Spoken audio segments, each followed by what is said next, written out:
Hey, you crazy cats! 42's live streams and videos are simply not available on vinyl. You will have to go to the YouTubes for that. So if you want content about British traditions and culture, cutting edge social commentary from an unapologetically patriotic perspective, along with a side order of madness you simply will not find anywhere else, then this is the place for you. And to all those early adapters in the chat, don't forget to hit the notification bell.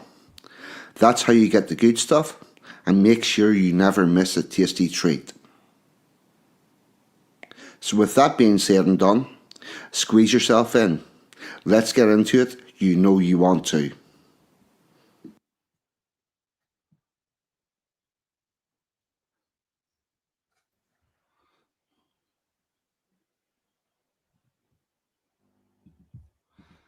Good afternoon, good morning, good evening. Please delete as applicable because the internet is worldwide. Time zones are still a thing. And god damn it, I got us cleanly from the intro onto the stage. It's all looking good technically. Can I get an audio check and see does that continue? And Mr. RPOW, what about you, chum? 42. How about you, chum? Are you okay, mate? Doing great. Okay. Doing well. I'm just having, as usual, technical problems, but I think we're all sorted there, aren't we? Yeah, it actually sounds good. And Captain Packer has shouted in the audio's good. I'll do a couple of quick hellos because there isn't a lot of people in. Right. If I just want something, is it still feeding? Right, hold on. Is that no good? Let's see. 1, 2. Right, put your earphones back on. 1, 2, 1, 2. Better, is it? There's still a bit of feedback. Oh no, it's gone. Whatever happened there has fixed it. Okay, good stuff. All right. Yep. Okay. Right. Who else it? Budgie Burger was first in. So we've got the good funny comments. Captain Packer's in. Welcome aboard. Yourselves in the chat. Arms is in. Ludwig. Lumi's in. Ludwig Holson. Yep. Welcome aboard. The milk tray man. The milk tray man. Yes. We're going to. Nurse Wolfie's in. God knows what we're going to end up talking about tonight, mate, but it's going to be a really good conversation. I know that because we had the makings of a really good one whenever you were in, along with Sansom and Packer. Mm-hmm. But obviously that's slightly different because there's more people there, so we couldn't fully develop that. But yeah, I think we've a lot to talk about. Yeah, it's a bit scary that it's just the two of us. I've got nowhere to hide. No, don't worry, you'll be fine. But yeah, I'm sure. The basis of this is, and this is something that I've twigged on recently. Mm-hmm. I reckon, had I grew up in your environment, my opinions be pretty much exactly the same as yours. And I reckon if you grew up in my environment, your opinions would be pretty much exactly the same as my current ones. And what we've got there is a bit of regional differences between the different way that British people grew up. It's while it is universal, it's not. And there are regional variations, and that's what I want to sort of dig into. Okay. But I think, think our opinions, my opinions and your opinions, I think they're pretty much as close as they can be. You know what I mean? I don't think we disagree on any, well, there's some things maybe. But would this be fair? Whenever I was growing up, I was given a better grasp of how this country works and the British establishment and the rules and laws of the country than you were. Would that sound a bit? Yeah. Well, I think in your situation, there's a lot of politics. Yeah. It's a big part of daily life, I guess, wasn't it? Yeah. It was the centerpiece of everything. Yeah. We had this civil war going on, and everything sort of revolved around it, basically. And as much as everybody likes to try to pretend that you had your pockets where it didn't really interrupt you and whatnot, it fucking did. So there's a bit of a difference in that. Yeah. But I think that would be quite interesting. But anyway, before we get into all that, I do need to do some housekeeping and give a couple of shout outs. First one, tomorrow night, Sunday evening, I believe Ragnar Beer will be streaming probably at 7 o'clock with guests. I'm not exactly sure what's going on over there at the moment. Generally speaking, I'm quite busy on a Sunday evening. That's just the way life's worked out, so don't really see that stream. But it's there. The other thing I want to give a shout out to is, Robin, Courage is a Cure, a girl from Australia, who actually go watch her recent stuff. Digital ID has just been rolled out in Australia, and she is pissed. She is not a happy bunny whatsoever, and she's doing some really good coverage and publicizing how they've tried to push this out as like it hasn't really affected anybody, and anybody wanted to get online, they can use VPNs and whatnot, and that it's been a flop. But the fact of the matter is, there's been a massive intrusion into people's lives. Yeah. So, and I've noticed next Saturday night, Emma G and I are out with my mum and dad. So there's my dad and my sister. Fuck. Mum's been dead for fucking years. Yeah.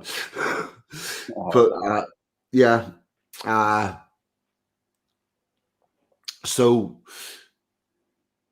I'm hoping to get Robin on for a stream sometime. That it'll not be Saturday night, but I want to get her on to get into all the nitty gritty of that.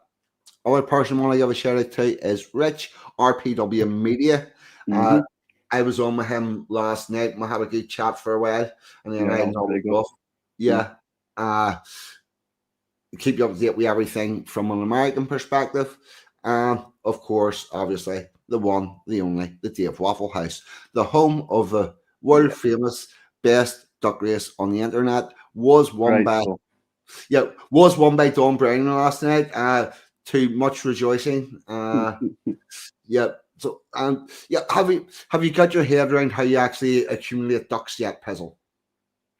Yeah, I know you comment, don't you, on the stream.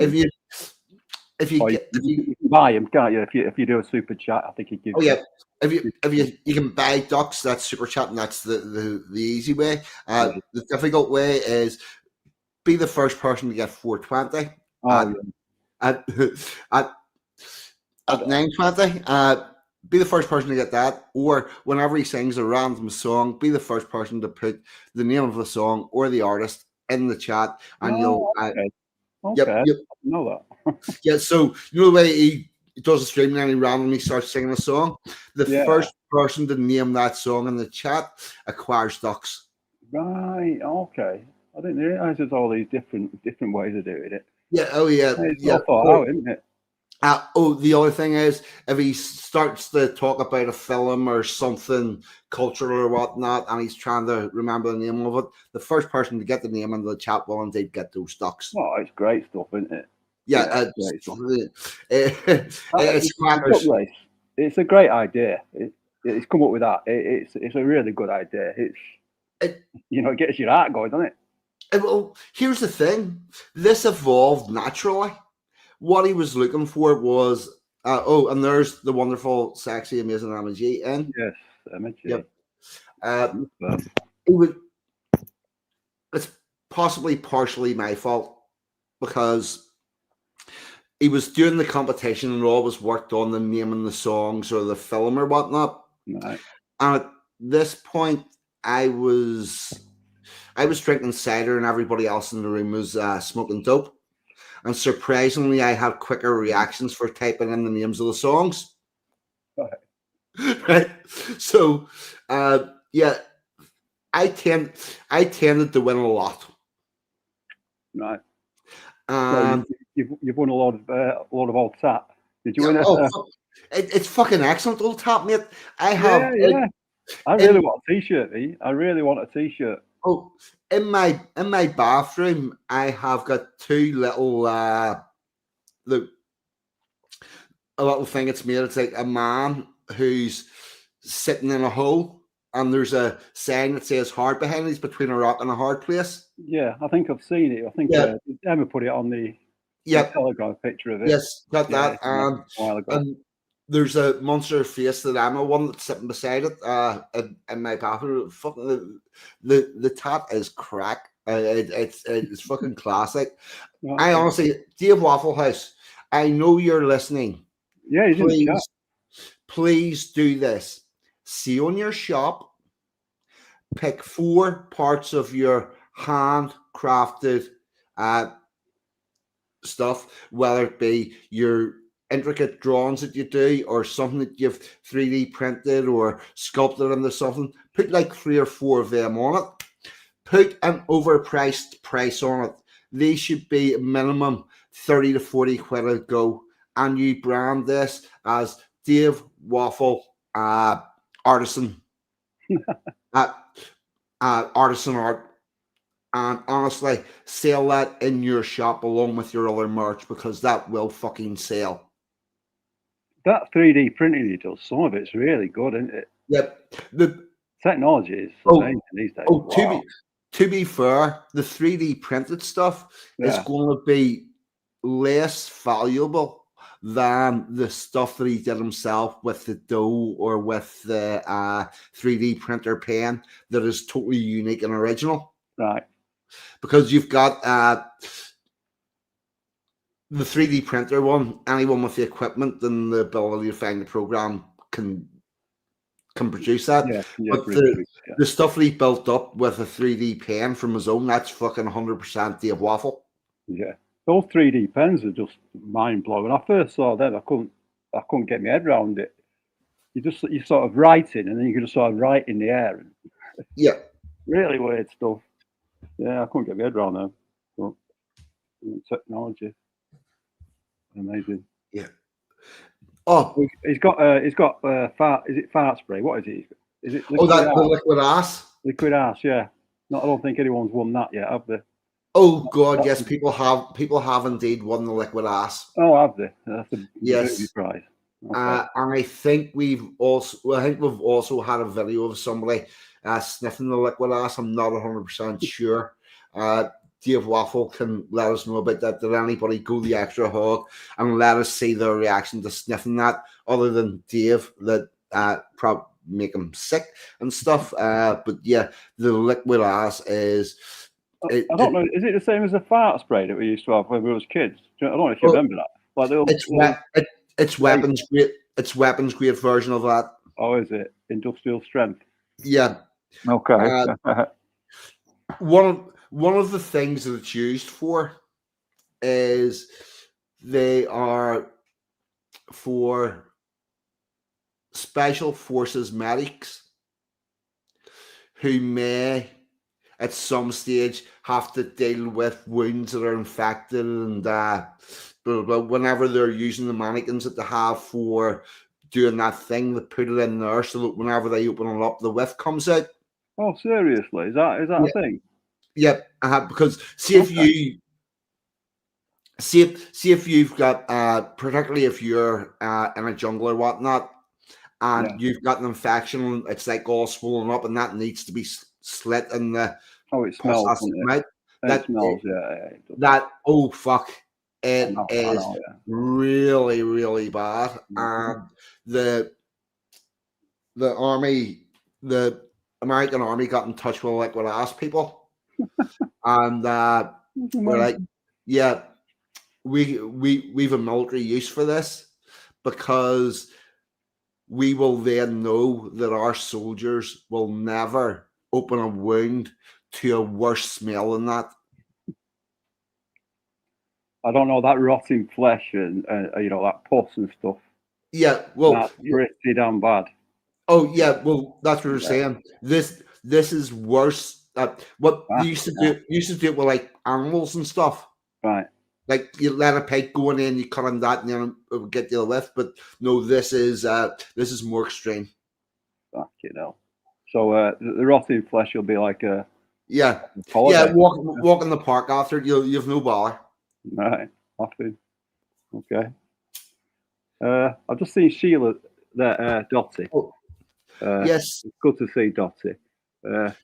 What we need, I know I've asked you already, but she needs to see the mud flood stream. I know you can't find it, but you said you might be able to find it on an old hard drive or something. Yep.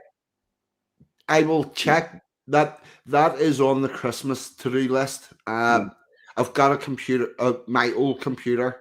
I'm going to be going through that and checking exactly what's on it and getting it moved over to this one and whatnot. I hope you find it. I hope you find it. And we could recreate it now. I'll think about 6 more ciders. Yeah. And get a flat earther on it now. Oh, fuck. I'll lose my mind.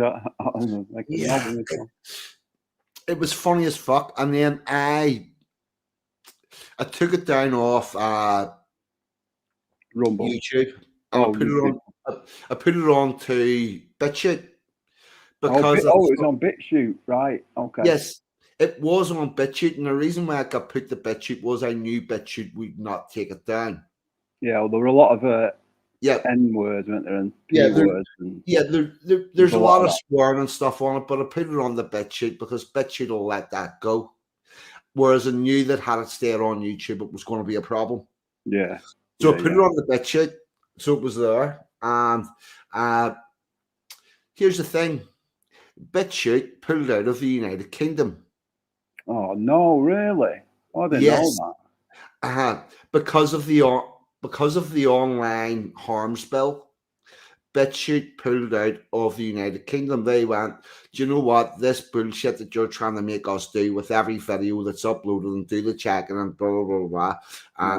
And so if we stay here, we can't run our platform the way it should be run and stay in the UK. So they pulled out of the UK, which means that not only can nobody view it on BitChute, I can't even get into the account to re-download it. So we're saying it's still on there. It's just that you can't get into it. So one of our American friends might be able to find it. No. What they did was they took all the UK based. They took them all. Right. I don't think they're fully deleted. I believe they're hidden. Right. Nobody can see them, and so whenever I go on, it says, unfortunately, BitChute is no longer available in the United Kingdom due to the persecution by the British government. Blah blah blah blah. Which is fine. So I can't get into the account to even get any of my old videos off that. And the interesting thing was, my BitChute did better with views than my YouTube did over time. Really? Yep. The BitChute would keep getting like 10, 15 views. If I put a video up, it would get like 10, 15 views a week on BitChute every week. Or it might even have been like 3 or 4, but it kept on getting that 3 or 4 every week. Whereas on YouTube, it's pretty much the views that you get in the first week is it, really. It's the only exception to that is the Anglo-Saxon keeps getting views. But everything else, the song, the tune. The song, the Anglo-Saxon, it's still accumulating views. Good stuff. Yeah, that's good, but it's to be honest. I wonder if because Chris Dangerfield, he knows absolutely everybody. He knows the guy that sort of owns BitChute, don't he? Yeah. Maybe, I don't know. Maybe he could ask to see if it's still there and get it. Yeah. Here's where the problem is. See if he does that for Chris and then for me. Yeah. What about everybody else from the UK that wants their video back? Yeah, I know. It's fucking. It's a shame. It's a Yeah, shame. I Bit think of a legendary thing. the other thing is I think for BitChute to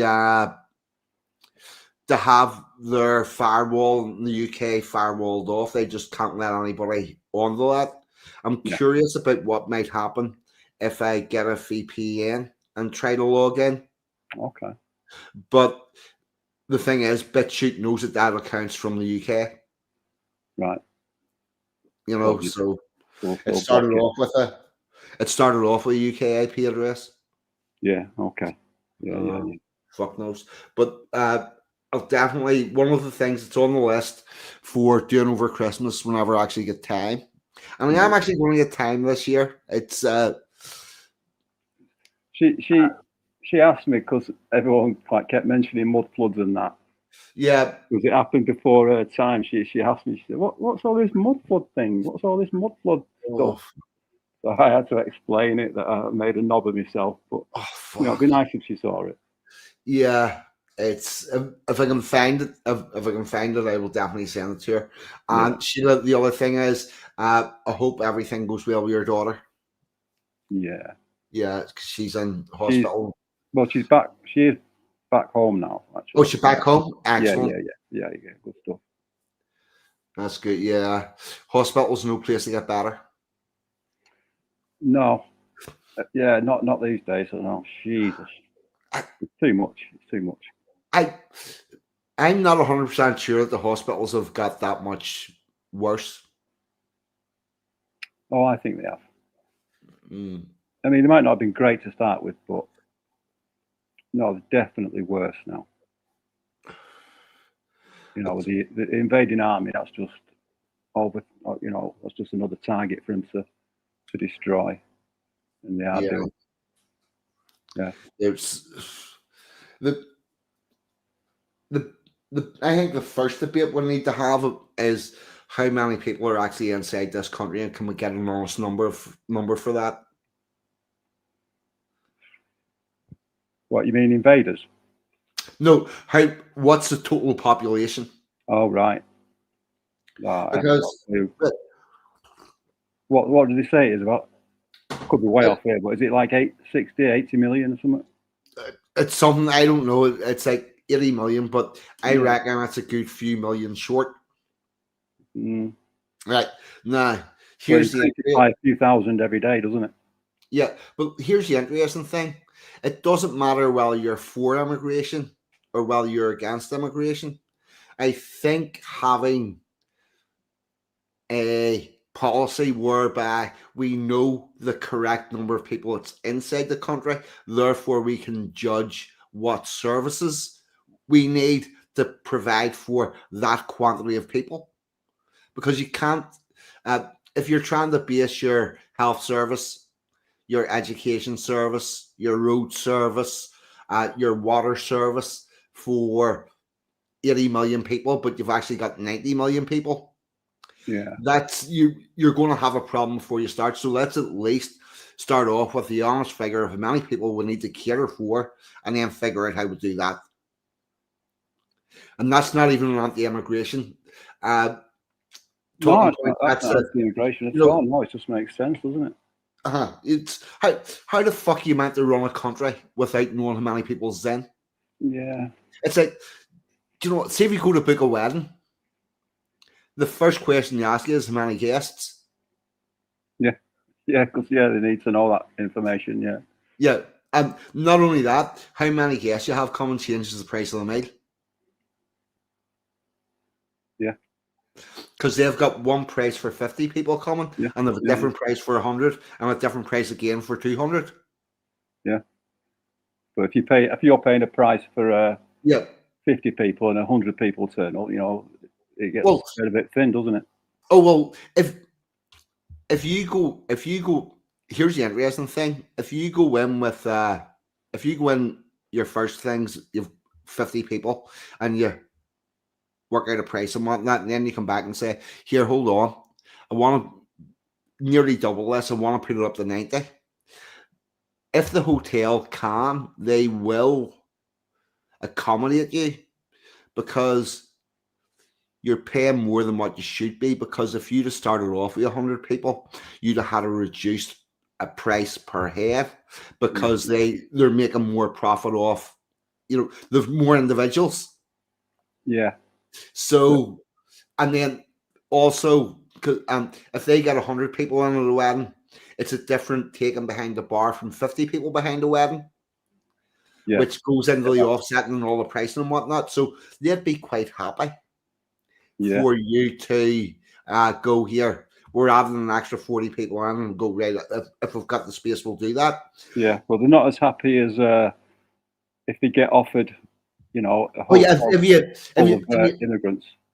Yeah, people have had their wedding reception cancelled. It happened in Oldham. The wedding reception, they had it all planned out and stuff. It got cancelled because they wanted to fill it with invaders, and they did. The hotel got taken over. Yeah. That's going to happen, because it's so infuriating. And it's fucking awful. The other interesting part of that is they killed the hotels and the bed and breakfasts and all of that with COVID, and with not allowing them to do any business and put them on their knees. And then said, do you want us to take off all these restrictions and give you 100% capacity? Yeah. So that you're going to make less money back. And well, fuck, there's no choice in the matter. Well, it's got to be hard to say no, hasn't it? It's got to be hard to say no. You got to give it to those that have said no. Some hoteliers have said no. You've got to give it to them guys. A lot of the people who didn't say no knew that it was either they take this deal or the hotel goes bankrupt and whoever buys it next takes that deal. Yeah, it's tough. It's tough. Yeah, it's heartbreaking. We could talk about this all night. I don't really want to talk about it too much because it hurts too much. It gets me angry. Yeah, last New Year, one of my New Year's resolutions was going to be stop talking and thinking about politics as much, because it was making me depressed. It was really, ruining me. Because nothing's going our way. Too much. The other issue is that in England, you don't seem to have an awful lot at all that is patriotic and positive. Say that again, sorry. I was just busy reading both these things. Say that again, sorry. There isn't really an awful lot in England that is both patriotic and positive.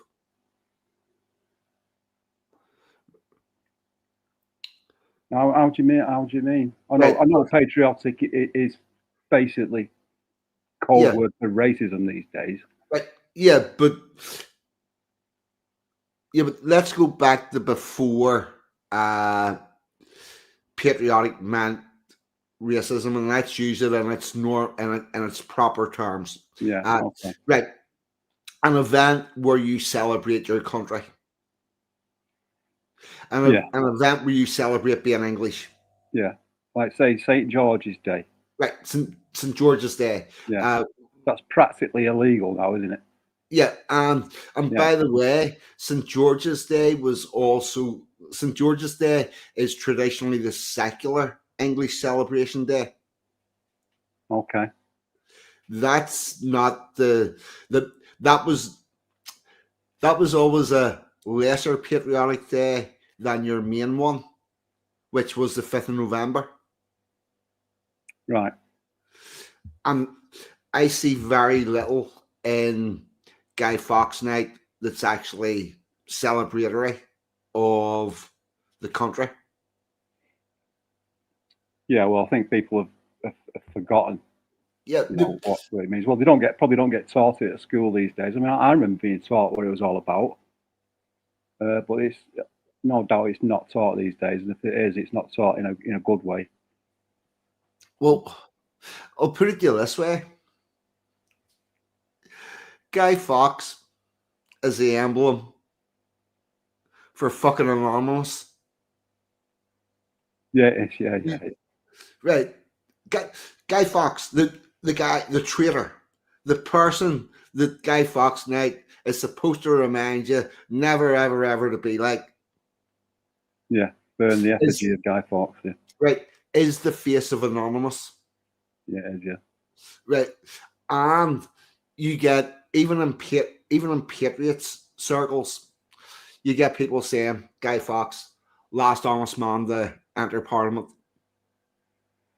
I know. Even on the right side of politics, Yes. everyone's split. Everyone's got different. Everyone's split. They should come together. Forget about the differences. Come together for the greater good, isn't it? Well, the problem with in order to get nobody wants to give nobody wants to give a little bit. There's no give and take. Everyone wants to their views. Here's where the problem is. See, in order for everyone to come together, they need the single thing to come together and celebrate. Right? Yeah. It's like, right. It's like you get a bunch of Liverpool supporters and you get a bunch of Man United supporters and put them in the one pub and put let's see, and put a Rangers Celtic match on the TV for them to watch. Now, they all like football, but they're not going to get on with each other and they're not going to enjoy the game because the game's not relative to them the way like a Liverpool game or a Man United game would be or whatnot. So in order for us to get the people on the right to come together, we need things that they can all come together and agree on and celebrate. Yeah, absolutely, we do. Yeah. Whereas the only thing that we currently all agree on is immigration. Yeah. Now, and what I see England of being in a grave danger of becoming the culture of the English people to be that of standing outside hotels saying fuck off. And I honestly don't think that's a good look for the English people. No, it's probably not, but I can understand it. It's so frustrating. But I fully 100% understand why they're doing it. I think that it needs done. Yeah. But I think also need something else that is positive that people can't fucking complain about. Well, that's it. They will, won't they? No, what it is, if it's even slightly patriotic, these people that are a bit too far left, they just will not, no matter how bland it is or how unoffensive it is. If it's patriotic at all, they won't have anything to do with it. So then we push a bit harder and celebrate it a bit more. So they push a bit harder and don't want to celebrate it. Right. Well, the problem with that, whereby the left will criticize and demonize anything that's even slightly patriotic, the problem with that is also the solution. Because you know what?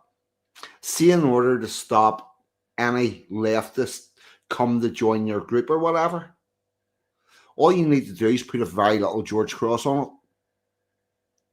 And that's enough that they will leave you the fuck alone while you're doing it.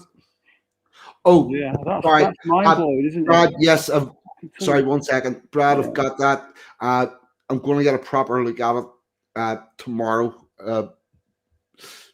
But I also think that we can do things that are very, very, very minimalistically patriotic and let the left crack up about them, and then everybody that's doing it and saying that fuck me, I'm getting complaints for this, will see the left for what they are.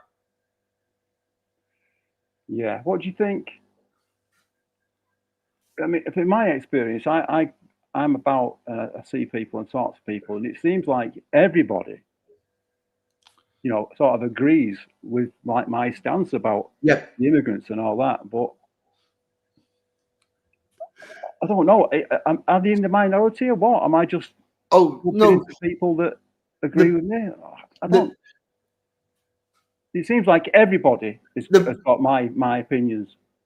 the, But the fact of the matter is, I would say at least 80% of the people you will encounter on any given day will agree with you on 90% of what you're saying. yeah, in It's private, yeah, as well, right, but and in particularly public they won't, because they can get fired. right, They can get fired for yes, saying the most every obvious stuff, ev- isn't it? everybody's watching their tongue. Yeah, Everybody's watching. yeah, Could my boss find out that I said this? yeah, Uh, what happens whenever my friends and neighbors find out that I've got these mm, opinions? Probably in private nothing because I've got the same opinions. But mm. the other thing is, people will probably be pushed towards criticizing something uh, just that they wouldn't normally criticize, Yeah, uh, absolutely. Yeah, yeah, yeah, yeah. but not feeling to criticize it as taken as a tacit endorsement. But think about this. Imagine this. Say you get people to go and buy fish and chips and eat them on a beach and take a little picture of the fish and chips at the beach and a sign beside it saying England Day 2026. Who the fuck can complain about that?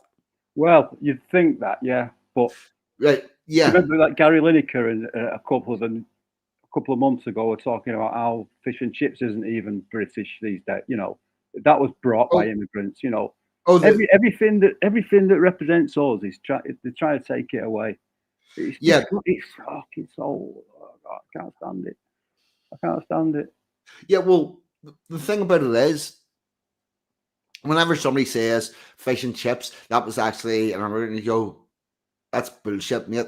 But the second thing is, I really don't care because I've been eating fish and chips at the seaside all my life, and it's a thing that I do, and it's the thing that I connect with being English. So I wonder, would you go and fuck yourself? Yeah, yeah. It's ours. It's English. You know, Yeah, trying to take it off us. They'll take anything off us. like Mm. tea is what Yeah. See. tea. Yeah. It is not originally English, No. but Yeah. it is. But it is the national drink. Yeah. Yeah. I mean, yeah. You ask a foreigner, England or Britain, and one of the first things they'll say is, Yep. tea drinkers, isn't it? Yes. Yeah. Everything stops for tea. Yeah. It's not as if we grow tea, is it? No, but you consume it. Yeah, we consume it. Yeah. Yeah. It's it.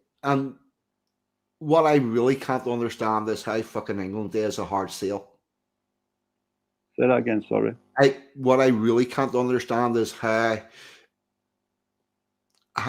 England Day and what we hope to do is Is a it a hard hard sell? sale. Yeah. Yeah. What Mm. could here's the crack with this, all you gotta do, I don't know, you could even, if you've got a dog, take your dog for a walk and put a little George Cross in the dog's collar. Mm. What are you doing? I'm out walking the dog for England Mm. Day. Uh, Yeah. and uh and while I'm going to take him to a local places of historical significance about England. That's what I'm Yeah. going to do. I'm But going to go walk. have Yeah, you heard that some parks are trying to ban, walking your dog in them at certain times or on certain days? Because there are yeah, certain people that don't like dogs. They hate dogs. If you notice the muzzy coming around a dog, they don't like them at all, do they? no, they Muzzies don't do seem not like dogs. they don't seem to like dogs at all. No, they don't. I don't know. Is there something in the Quran about them? Something? I don't know. Uh, There must be because I no, I think it's got more to do with they never really encountered them. I don't yeah, think there's a. I don't think there. I don't think there's a. I don't think there's dogs in their native culture. No, or well, maybe less not, good but job.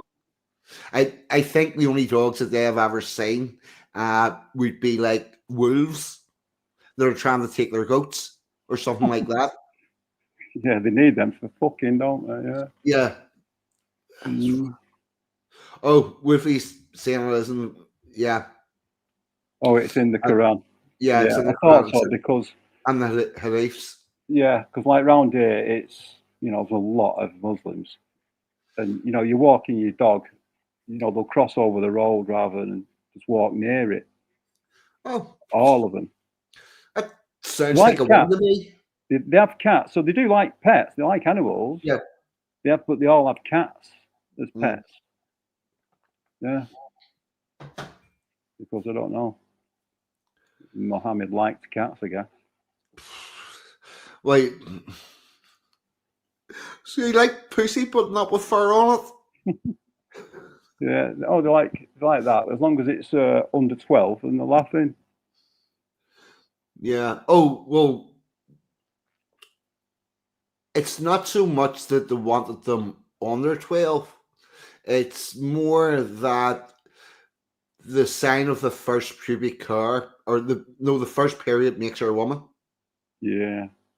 And But I once she's mean, once she's had her first period, she's yeah, but I don't think acceptable. that, what's she called? Aisha. I don't think she was having her periods at 9 years old. Uh, but Well, maybe she was, I don't know. well, But the story is that he married her at 6, at 9 or at 6. married her at 6 and Yeah, consummated it at 9. That yeah, means he penetrated her at 9. But yeah, he was still having sexual contact with her yeah. But from day one. oh yeah, but the thing about it is, I would be very surprised if she had not had her period by now. Yeah, well, it's actually end of there, isn't it? Well, the interesting thing with girls and their period, the age that they take their period at has got a lot to do with the environment that they live in. Right. If you if, uh, a girl that grows up with an over sexualized mother will take Yeah. her period possibly 2 years earlier than normal. Oh, really? Okay. Yeah, Well, I mean, like uh, I say, it doesn't really matter, does it? It's yeah. It's just oh sitting fuck all it. there, isn't it? The thing about it is, uh, I don't care whether she's 8, 9, 15, whether she's had her period or whether she hasn't had her period. Do you know what? Children need the chance to be fucking children, and Yeah, can not just leave them the fuck alone. yeah. Have you seen that video knocking about? I don't know how long it's been about. I've seen it a few times recently. It's in like Afghanistan or somewhere. It's like at a market, and there's this bloke. He must be 60. He's got a big grey beard.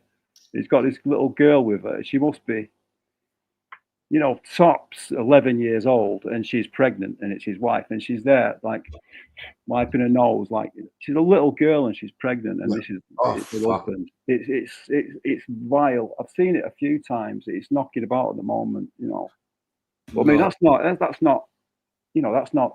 not like an outlier, is it? That's what happens. Unfortunately, well, here's the thing: if it was an outlier, they would not be in the market. Yeah, If yeah. if, if it Oh, was an yeah, outlier, they would not be in public yeah. because in their culture, if you go past what's morally acceptable in public, you face swift consequences Mhm, that are often fatal. So mhm. the fact that she's in a public place with him shows that that is normal and acceptable within that society. Yeah.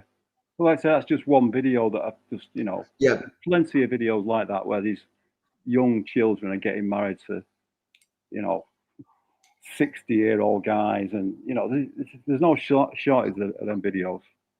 oh, The internet's what full of them. what's a film, the Kite Hunter, Don't know. uh about this boy out in Afghanistan, or the kite runner. No, I don't know. So in Afghanistan, they've this thing that they do where they battle with kites. So all the kids will put a kite up in the air, and the idea is you try to get your kite to wrap around the other kite's string and cut the string. Okay. Then that Sounds kite quite wholesome, will to be honest. what? Sounds quite wholesome. Yep. Right. Oh, it is. This bit of it is really fine, but this kid who would be more of a more affluent family has got his friend who's from a less affluent part of the village, and he's the runner for the rich kid. So he's doing the kite battle and cutting all their kites. Then he sends his mate to run through the streets to find that kite where it comes down and bring it back. Okay. And while the kite runner is out tracking down the kite, he gets abducted and abused by men in the village. Yeah, that goes on, doesn't it? Yeah, it goes on here these days. You know what I mean? Well, I'm sorry, but people change incredibly slowly. Incredibly slowly. Mm-hmm. And I can put this into perspective for you. 2012, I escaped a long-term abusive relationship, right? Yeah. I was 2012. Mm-hmm. 2015 and 2014, 2015, I moved into this flat where I live now. Actually like it. And then not long after that, I met the wonderful Emma G. And she she hugged me out hard that she pushed all my broken bits back together. Right. So I'm living in this flat 10 years. Emma G, the wonderful Emma G, is my girlfriend, my partner. We'll have this and everything's all good and whatnot. And I was nice, whatever. Fucking great stuff. Yeah. So nobody's going to be surprised here. I was pretty much an alcoholic. I drank 4 liters of cider every day. Post-traumatic stress disorder, all sorts of stuff, blah, blah, blah, led that. Well, anyway, so this day I decides I'd stop the drinking. I still have a few beers at the weekend, but nothing like what it was. And hopefully next year I'm going to be more organized because that's come along. But so I'm like, I've got this shed that's full of fucking empty plastic cider bottles. So Saturday morning, I'm going to go up. I'm going to take them all to the dump. So went out, looked in the shed. That's going to be 3 loads. So gets the first third. Got it in the car. Drove from my flat to the dump, which is like 10, 15 minutes.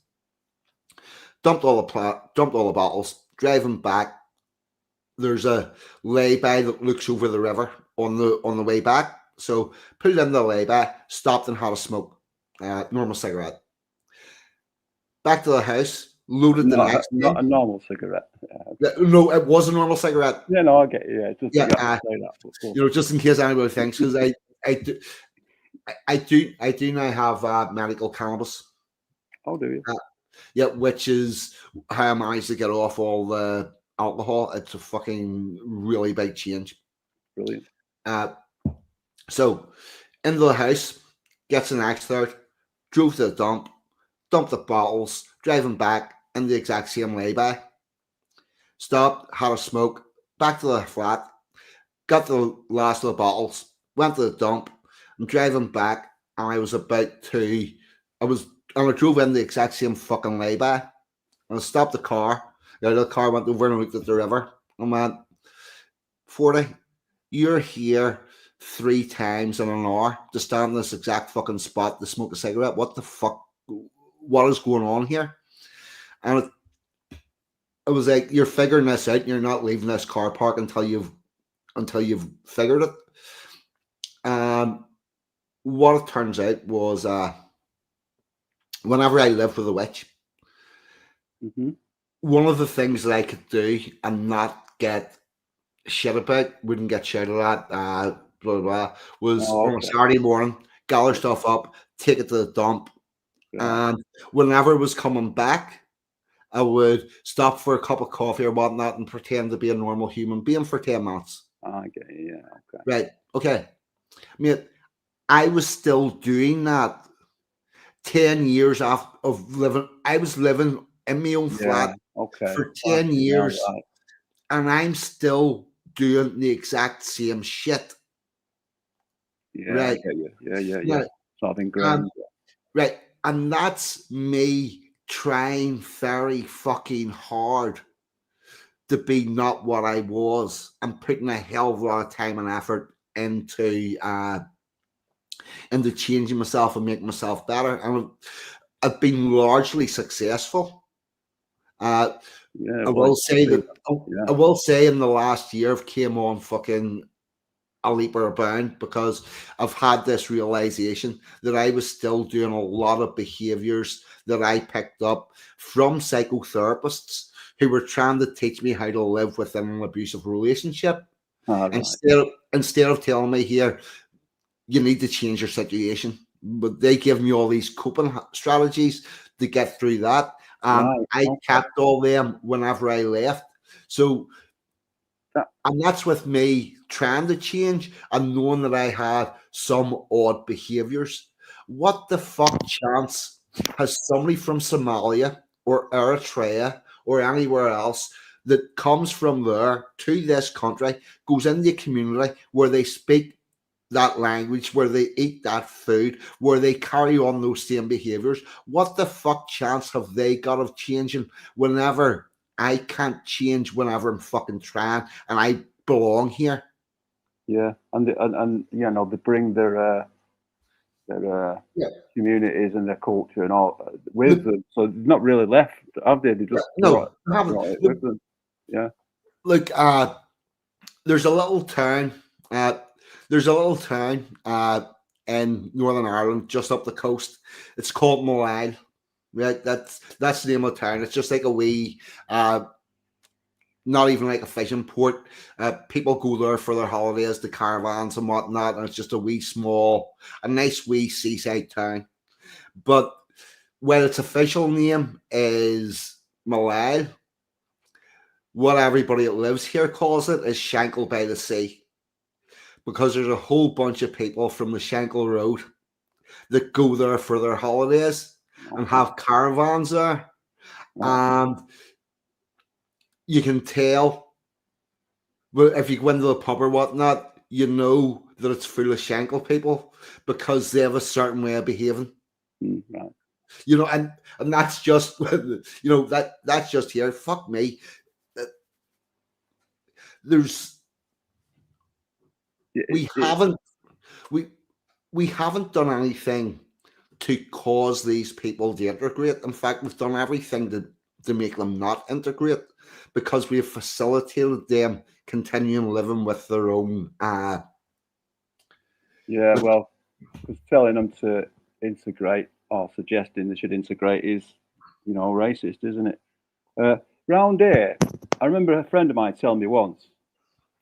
He was a bit of a criminal gangster type, and he was hanging around with Muslims that were criminal gangster types. And one of the threats that these Muslims used to threaten people with, they'd say, we'll kidnap. So they were threatening someone, we'll kidnap you and we'll get our granddads to fuck you. Because they know their granddads were from Afghanistan and fucking lads was what they were into, what they did. yeah, That was a threat that they used to, threaten their white enemies with. We'll kidnap you and our granddad's going to fuck you. They yeah, weren't ashamed of that or anything. I would like out. Imagine if I was to say my granddad's, into fucking lads. It'd be just fucking what? But they're yeah, like proud of it. yeah. They are uh, they're the police that looked into the grooming gangs and all said it is the only time we have ever came across multiple generations of the same family abusing the one woman. Yeah, I mean, Right, you know, I mean, like you've got this girl that you're going to go and rape. So go get your son and your father so that they can do yeah. it too. That's obviously your first thought. Is it fuck? No, there's just no Um, shame, is there? It's like well, the fucking proud of it. Like, Dad, oh, look what I've done. Aren't you proud of me? Come and get your rocks off. oh, well, I'll tell you what I do know. See if I was to go, here, Dad, come on, we'll go and rape her. I Yeah, would not get out of that house. yeah, I would be dead. yeah. And that's just standard. Uh-huh. That's right. That's what you'd expect, isn't it? Yeah, you know, Fucking hell. you're going to do what? If it was very lucky, he might get the police. If Mm, it was lucky, you mm. know, where's there not? All right, where is it? Come on, let's go. Get your coat. What the fuck? It boggles the mind, doesn't it? It's just alien. It's so far out of the what? Yeah, it's fucking hell. It's And we amazing. can't say anything. That's what we can't say anything because it's racist. You know, people should embrace the label of racist these days because it means nothing basically. Well, the other I get thing called is racist. They'll say, yeah, thanks, yeah, cheers. there's also a lot about not necessarily what you say, but the way you go about it. Mm-hmm. We live in a country that is very well organised for making official complaints to the government. In fact, that's how it's founded. And it's founded for everything to be done via consent. However, we use none of the official procedures. And therefore, we have taken the genuine complaints to the wrong forum and then end up with a problem. Yeah, Oh, you imagine, you know, a white lad complaining that he's suffering racism. He just get laughed at. oh, but here,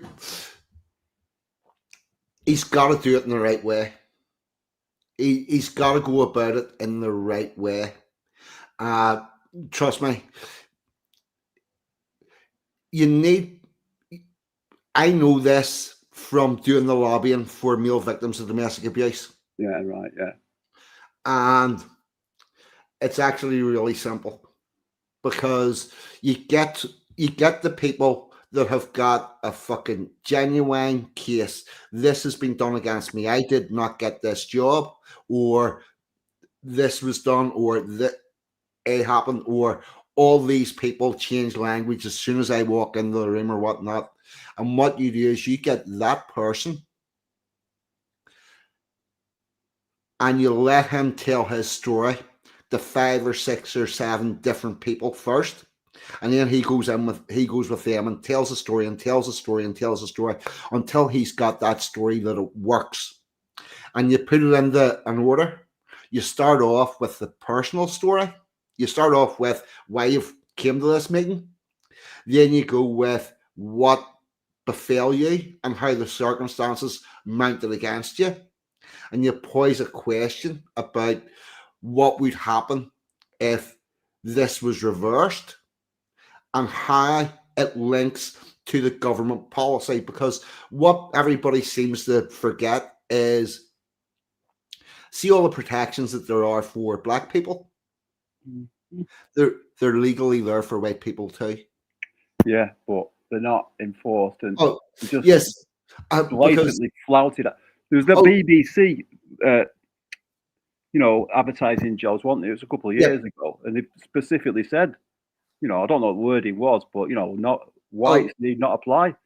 Yeah, or we are particularly looking for people from ethnic minorities. Well, I think it was more blatant than that. They actually said, you know, do not apply if you're white. You know, yep. I don't know the words to use, but that basically. You see, where was the fuss? Where was the, well, nothing. what we needed was a potential employee to take that to the Human Rights Commission or to the Equality Commission. But I think it'd just be stacked against you. Just say, Oh, well, they'd say, with they're trying to give everyone a chance or whatever. They're trying to. I don't know. Here's where the issue is. See, all these people are civil servants, right? Mm-hmm. Yeah. So they work for us, and they have to listen to our story. They don't have to actually do anything, but they do have to listen to our story. And what we need to do is continually tell that story to the same departments, to the same civil servants, to the point where they're like, I can't fucking take this anymore. Another person comes in through this room with that same complaint. I'm doing something about it. Yeah. It's I don't know. It should be like that, but is it like that? I don't know. It actually is. It actually 100% is. And I get that it's a lot easier to get in contact with your politicians in Northern Ireland than it is in England. There's something that's gone very wrong, whereby getting in touch with your civil servants is practically fucking impossible. As someone who has worked on housing cases both in England and in Northern Ireland, I can get access to the housing officers relatively easily in Northern Ireland. I cannot get access to the housing officers there's one in London Council that I cannot get contact with a housing officer, and there's a English Council more northern where I did get in contact with a housing officer, so it's possibly hit and miss. But it definitely is possible to stack your complaints and get them going, but it needs done at scale. Yeah, but I mean, I guess it's where you are as well.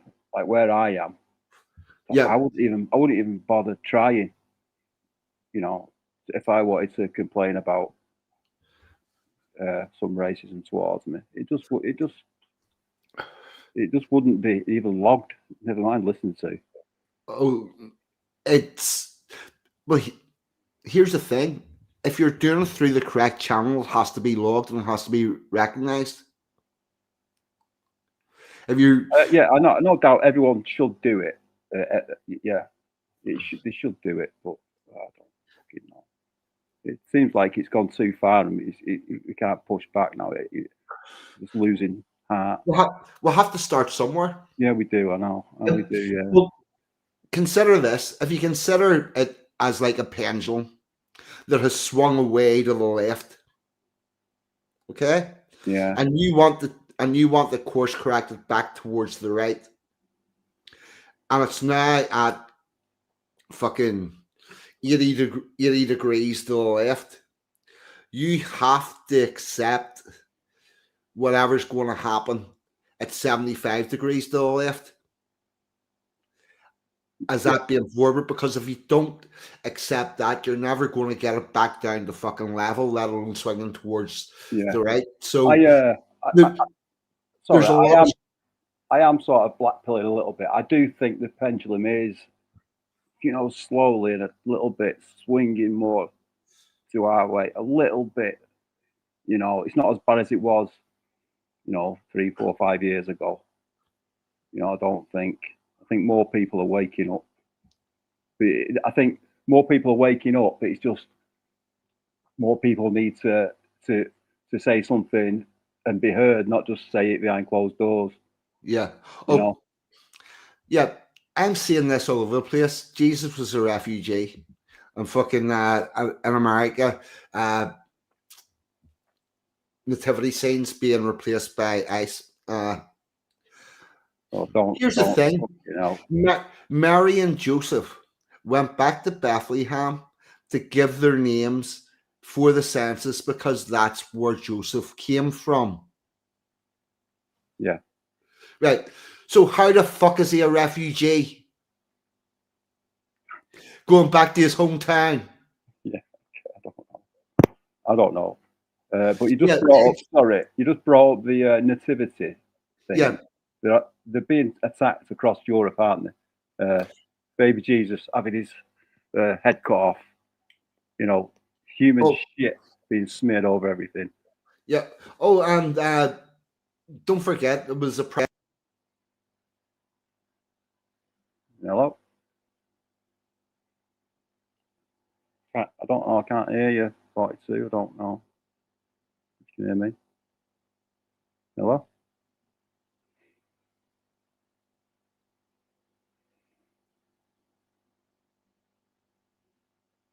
I don't know if something's gone wrong, but I can't hear you. I don't know if the chat can hear me or I can hear you or what. I need Packer here to tell me what to do as a co-host. Well, maybe I'm talking to myself here. Perhaps the chat can't even hear me.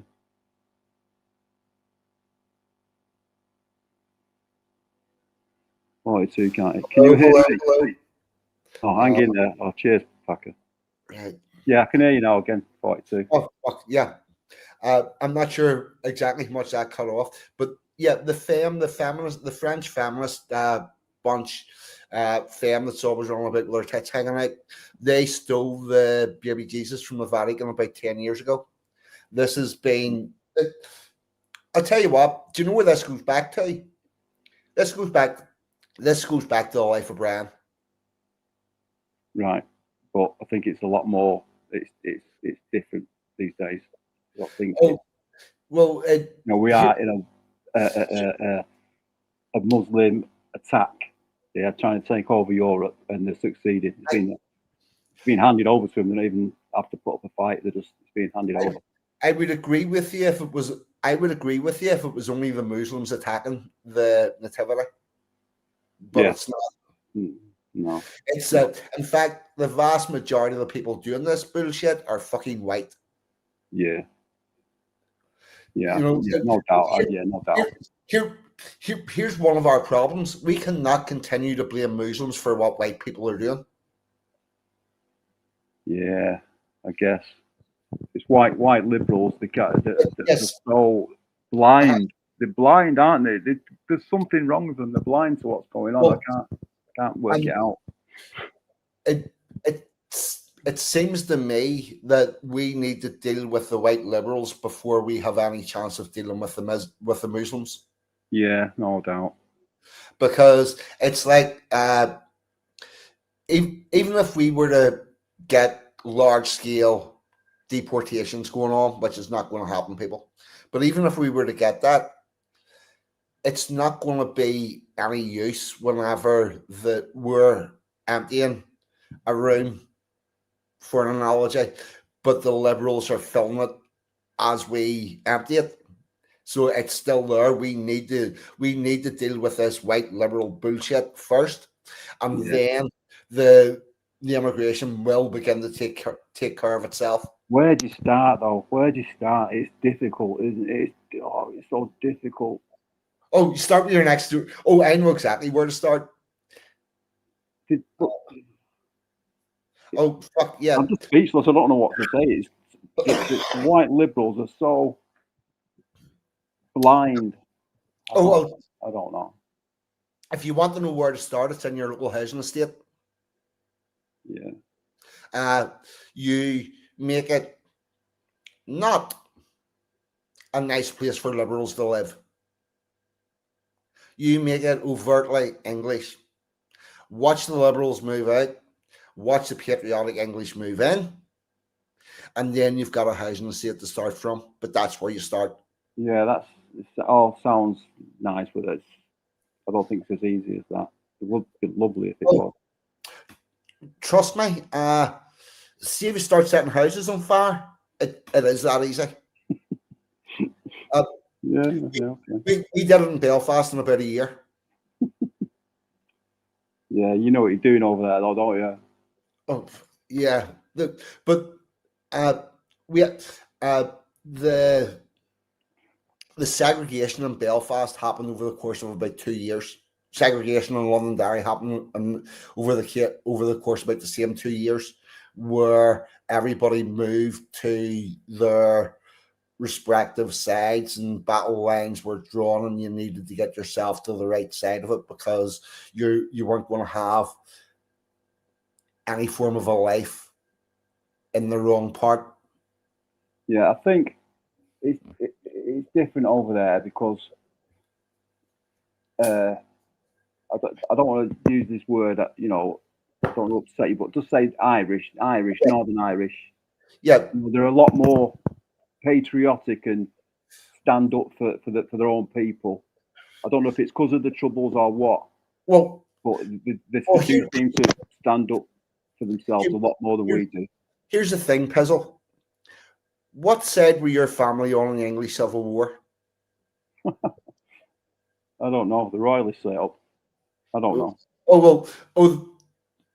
The English Civil War is a bit funny in that the Royalists were not actually the Royalists that you would call them today, because the Royalists they were the side of King James, who wanted to have a fucking total dictatorship and raise taxes whenever the fuck he wanted. And the parliamentarians with Cromwell were the people that wanted one set of laws for everybody and everything to be done via consent. So even those terms are a bit fucking congregated, because you think royalists would be the sort of royalists of today. But the royalists of today were the people who were on the parliamentarian side. I think me and you are sort of in the minority when it comes to sort of monarchists and royalists and liking the royal family. I don't think that's the predominant view in our circles. Oh yeah. Here's where the problem is. Do you like living in the United Kingdom? Well, I like living in the proper United Kingdom. Yeah, right. Well, do you know what? See, if you don't have a king, you can't have a fucking kingdom. Yeah. So the name of the country would be changing for a start. The second thing is, did anybody ever teach you what the function of the monarch was in our country? No. I mean, I sort of know it, but I don't ever remember being taught it. Right. So can I just say, to hold your point? I just want to make this point. Even though I'm a royalist and I like the royal family, I'm not a fan of King Charles. I think he's a neither am I. Yeah. No. I am not a fan of King Charles. No, we're also in agreement on that. But the problem is, I'm a loyalist, which means I'm loyal to the crown, not the actual monarch. And we had a really good queen for a very long time. Oh yeah. We've had previous good kings and queens. We've got Charles, who's a fucking shit king. Hopefully William will do better, but it is what it is. But Kate should be crowned queen. Pardon? Princess Kate. I think she's amazing. Yeah.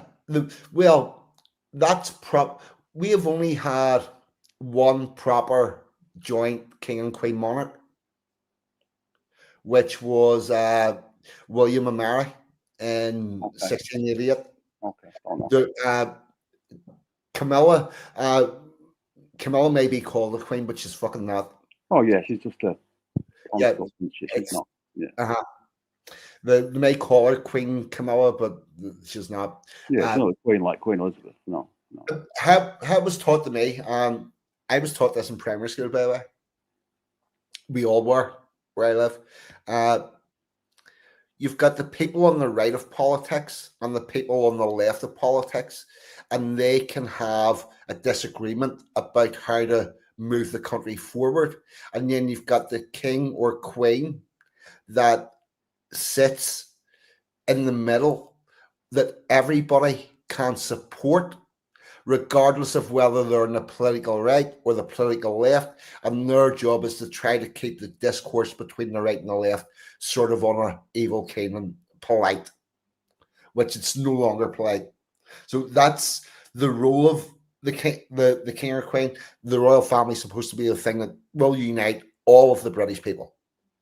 Yeah. In the same way that in the same way that the national anthem is supposed to unite the people, because before we play football, before we play rugby, before we play any sort of sporting event, we play the national anthem of the United Kingdom, and England plays God Save the King, and Northern Ireland plays God Save the King, and Scotland plays some fucking song, and we'll sing another fucking song that is not their national anthem and takes the unity out of the fucking country. Yeah. These things that's meant to bind us together: the national anthem, the royal family, the flag, the emblems, the traditions. That's what's supposed to keep us all together. And we've lost the unity and all of that, which is why we don't have one cohesive force trying to push forward. And they are 100% after trying to get rid of the king. I just want to say as well, so I'm a royalist or monarchist or whatever. I don't know if them two things are different, but you know, the royal family could do with, you know, trimming down a little bit, and you know, all the hangers on could be trimmed off. But I see people that say, "Oh, just abolish the royal family," and then what? That it's not going to improve the people that are saying that. It's not going to improve their life. It's just about jealousy. It's communism, if you ask me. It's just something to be proud of. The royal family, our history. Yeah, nationalism. You know, it can stand being cut down a little bit. You know, and Charles did not. I'll say that. What's really interesting is the whenever Joe Biden come over here and met the Queen. Yeah, he's a disrespectful prick. Yeah, but here's the thing: the Queen had met every previous American president, with the exception of Lyndon Biden Johnson. And in conversation, she was able to go back and say, "Yes, I remember discussing this with JFK. I remember discussing this with Reagan, whatever." And we have that continuity, and people who are professionally trained to represent us on the world stage. And you want to fucking replace that with who we're going to put forward as our head of state? Keir fucking Starmer? I know. I don't understand, especially nationalists that don't like the royal family. It boggles my mind. Well, or don't like the idea of the royal family, should I say? Yeah, but you've also got to question at what stage those people became nationalists. Right. Because I think they became nationalists with a lot, quite late in life, with a lot of their views, particularly their views about the royal family, already being formed. Yeah. In fact, I would go as far as to say that there are a hell of a lot of socialists in our circle who just don't like immigration and got fucked out of their leftist circles because they don't like immigration, and they've came here because it's the only place left for them. Right, yeah. There's a lot of mixed views. I mean, I don't want to insult a lot of our people, because I know a lot of our people don't like the royal family. I just don't. Yep. I'm not nothing against them. I just think it's silly. They should be proud of the royal family. Yeah. Well, the interesting thing is, there's nobody in my chat actually badmouths the royal family. What, in this chat here now? In this chat here, there's nobody in this chat badmouths the royal family. No, I don't, maybe not. But I'm talking about Scrubs, you know, the wider Scrubs in general. Because the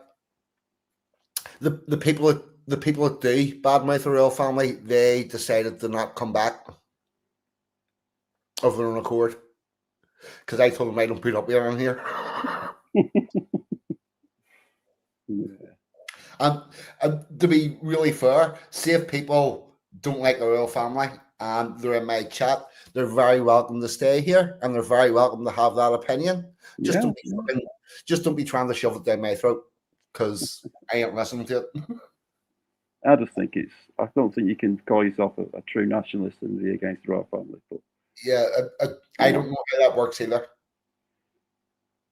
it's just proud history. It's proud history going way back. Yeah. They've not got any. They're not like, it's not like Henry VIII or something where they're going to chop your head off. Okay, they're born into these kids are born into a lot of money. Well, if you're jealous of that's just communism. If you ask me. Well, here's the thing. Do you know what? The king currently owns nothing. I didn't know that. No. Yeah, the king currently owns nothing, and the queen owned nothing before him, because as part of the coronation, the king trades all of his possessions and hands them to the country in return for an alliance. Yeah, I don't know what to. It's all very symbolic, isn't it? Yeah. I don't really know much about that kind of. I'll put it to you this way: see all the army camps that are on land that's owned by the king. The army don't pay rent for them. Right. Well, that's good. Yeah, good. I don't. Here, Billy, it's not for tax reasons. It's the deal that's done. So the other thing is that if we get rid of the royal family, we'll have to give them back all of their property, and there's a hell of a lot of property to give back. Yeah, there is. Yeah, and not to mention the money they bring in. Yeah, tourism and stuff. Mm-hmm. Why would you get rid of it? Just to replace it with what? Well, they don't even seem to have a plan of what to replace it with. Yeah. I think they're trying to progress us back to the fucking Stone Age. I mean, I think back to the Jubilee, and when that was in the dying days of when the royal family was, loved and respected. Yeah, and then a few years later there was the royal wedding.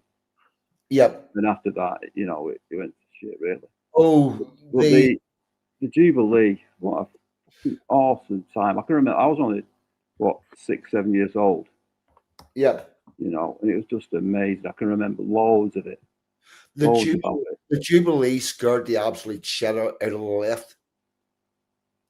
The left did not understand how popular the royal family were, and the Jubilee and all those street parties and everything, they were like, we need this fucking stopped. And that's where the whole fucking cult of personality around Princess Slut began, and the denigrating of the royal family in a really big way. Awful. I mean, our people should look up and onto Google and search the Jubilee street parties and look at them pictures and tell me that that's not beautiful. That's not something that we need to get back. It's just incredible. It's amazing. God, I'd love to go through that again. Now, here's the other thing. Your Guy Fawkes night was probably more like a mini version of the 77 Jubilee than not long prior to that. Like, you should have had that patriotic type of thing with like possibly a mini street party, or definitely something going on inside the street locally with your bonfire, with the George Cross very prominent, with the King and Queen prominent. That should have been part of your Guy Fawkes every year, whereas you didn't seem to get that. Yeah, I think the Guy Fawkes and the politics of Bonfire Night, I think that died a long time ago. didn't Yeah. it? Well, I honestly think it died in about the 1830s. Yeah, yeah, no doubt it did. There's a lot of stuff all changed in the 1830s. There was a lot of laws changed. There was a lot of your traditional events all date back to the 1830s, Right, where the previous celebration got stopped for a number of years. Then it was reconstituted and came back with a slightly new version that was strangely non-political. And a lot of the reason for that was put down to drunken hooliganism. And what they said was people got too drunk at these events and that sort of fights. But I think what happened was you had a bunch of people that wanted the patriotic symbolry and everything to be kept inside the event, and you had a bunch of people that wanted that away, and those two groups of people came to blows, and that's where the violence came from. Then the events got stopped, then they came back as a secular version. I think. Now, I still have research to do on that, but that's my working prognosis. If anybody's got better information for me on it, I'm happy to listen and change my opinions. But at the minute, that's pretty much what I think happened. I've always been quite political. I mean, I'm not knowledgeable about it, but I've always been quite political, even as a child. And my parents aren't political. I just was political. I've always been on the right. Even as a child, I was on the right. Starting with like Neil Kinnock, I didn't like him. I didn't like his nuclear policy.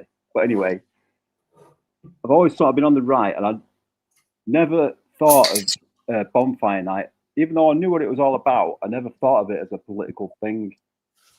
You know, I just never thought. I know it was. I know the history of it. Yeah, it never struck me as a political thing. You know, something to celebrate yeah, because politics or.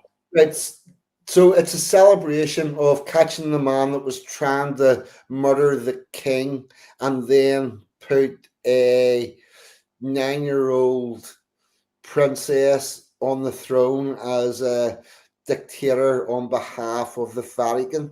There's nothing political about that whatsoever, Sean. You know what I mean? Yeah, what I'm saying is, I never thought of it as political. Yeah. I never, you know, like Yeah. Even as a kid, I thought St. George's Day was a political sort of, Yeah. you know, opposite of politics and. Oh, St. George's Day was a day that was given to the Catholics to appease them for the fact that they really, really, really did not like Guy Fawkes Night. The Catholics didn't take part in Guy Fawkes Night, what with it being a Catholic plot to murder the king, and it being one of their guys that's getting burned. Right. Yeah, right? Okay. Yeah. So therefore we had Guy Fawkes Night to remember the events. Remember the 5th of November, gunpowder treason and plot. And then you had St. George's Day, which is a day that everybody can sort of get involved with as a whole nation, because we know that this day that we're very patriotic about. Yeah, doesn't even get a mention these days, though, does it? Yeah, and now you've got St. George's Day that is semi-political, semi-patriotic, and you've got Guy Fawkes Night, which is just a party. Yeah.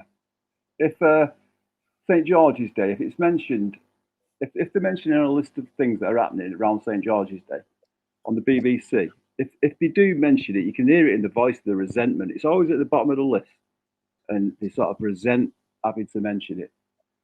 You know, it should be at the top of the list, and it should be pleased and proud of it. But, it should be. It should. You should move your May bank holiday to then. Move the what? The May bank holiday should be moved to George's Day. Yeah. Do you know why we have the May Day as a bank holiday? Something to do with Russia, communists. Yeah, the trade unions fought for that because that's the Workers' Day. Yeah.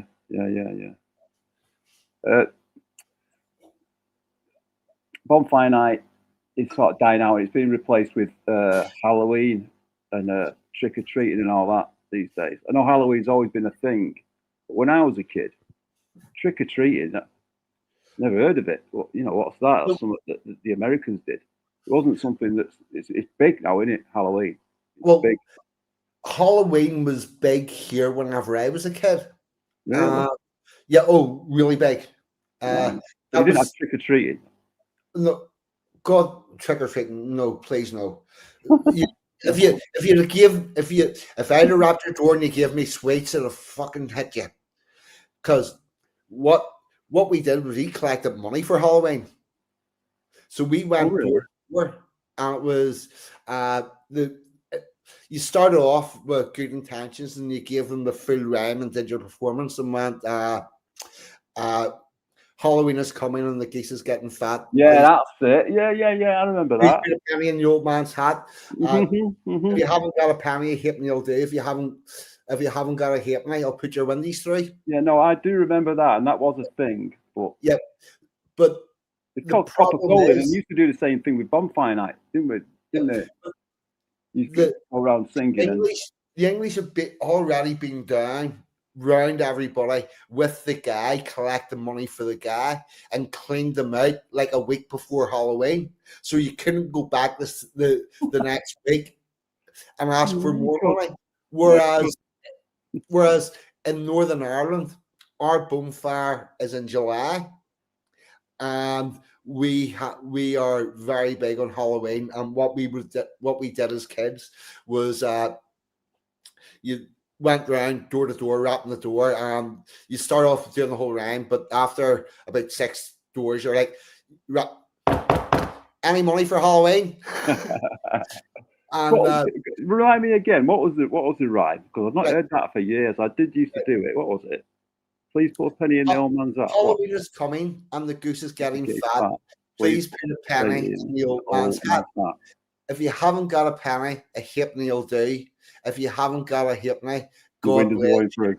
Yeah. Well, the proper one is God bless you and your old man too. But it gets changed to we'll put your windows through.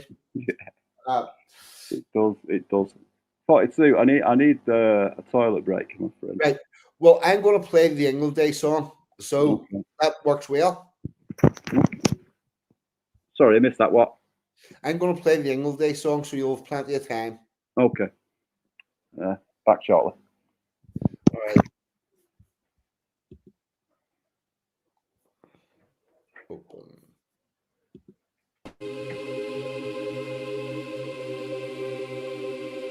Who are ye, in rags and rotten shoes, all dirty and bearded, blocking up the way? We are English. We come from the edge of Europe, beyond which lies only water, ice and death. This is the place we made our home. Raised our cattle, planted the crops, evoked their gods from circles formed of stone, so those gods could witness us atone. When Roman forces did invade, we fought as lions, refused to yield, and those we left out in the field, of the English, they were the seed. Who adversity did propagate, an indomitable people who we would fight, toil and mock in equal measure, and find humour in our adversity, because that is our way. The battle-weary tribes besieged by Vikings, banded as brothers with Angles, Jutes and Saxons, took some years of consideration to produce our culture of toleration. The creation of the English nation at Stamford Bridge we won the day, but William was quickly on his way. 1066, the commutation brought the cursed Norman invasion. A ruling class they would impose until calls for Magna Carta arose. And to all the kings the message was sent: you only rule us by consent. So what of the English, I hear you ask? You know us as the working class, the ones whose toil, blood and sweat brought you the greatest empire yet. So you should learn at your mother's knee of revolutions that number 3. That number 3. 1, 2, 3. Agricultural, where mechanized planting and harvesting was married to selective breeding, we created a food surplus, the envy of the world. Industrial, where we conjured cities to house factories inhabited by a well-paid workforce to man the machines. This coupled to the ingenuity of English engineers who never found a problem without a solution. The third, the glorious one, that brought about civil and religious liberty, one rule for all, and the radical notion that a man should profit from his labours. But we are not greedy. We exported our language, our law, our sense of fair play. In our safe shipping lanes trade flows through never-ending day. And when Britannia ruled the waves, we used our power to free all slaves. We managed the world and allowed all others to travel in the social order we created with humour in adversity, because that is our way. Achievements we have too many to list. From this small kingdom God has kissed, we travelled the world from the highest mountain to Arctic's Kabatic, tundra and back again. The traces of our kindness are in our railway lines that transport the world to work, our compassion in the water systems that hydrates foreign soil. We left everywhere better than we found it, because that is our way. I could list another thing or two, like how we taught the world to queue, but I'll leave that for another occasion. It's time to have a celebration, admire the wonders of our creation. To our ancestors, homage we must pay for doing things the English way. For we are the English, and this is our day.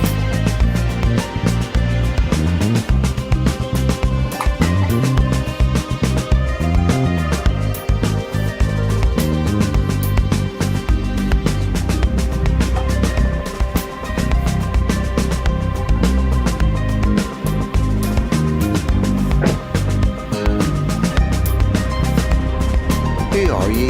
In rags and rotten shoes, all dirty and bearded, blocking up the way. We are the pilgrims, master. We shall go always that little bit further. It may be beyond that last blue mountain barred with snow, across that angry or glimmering sea. We are the English. Every Englishman's house is his castle.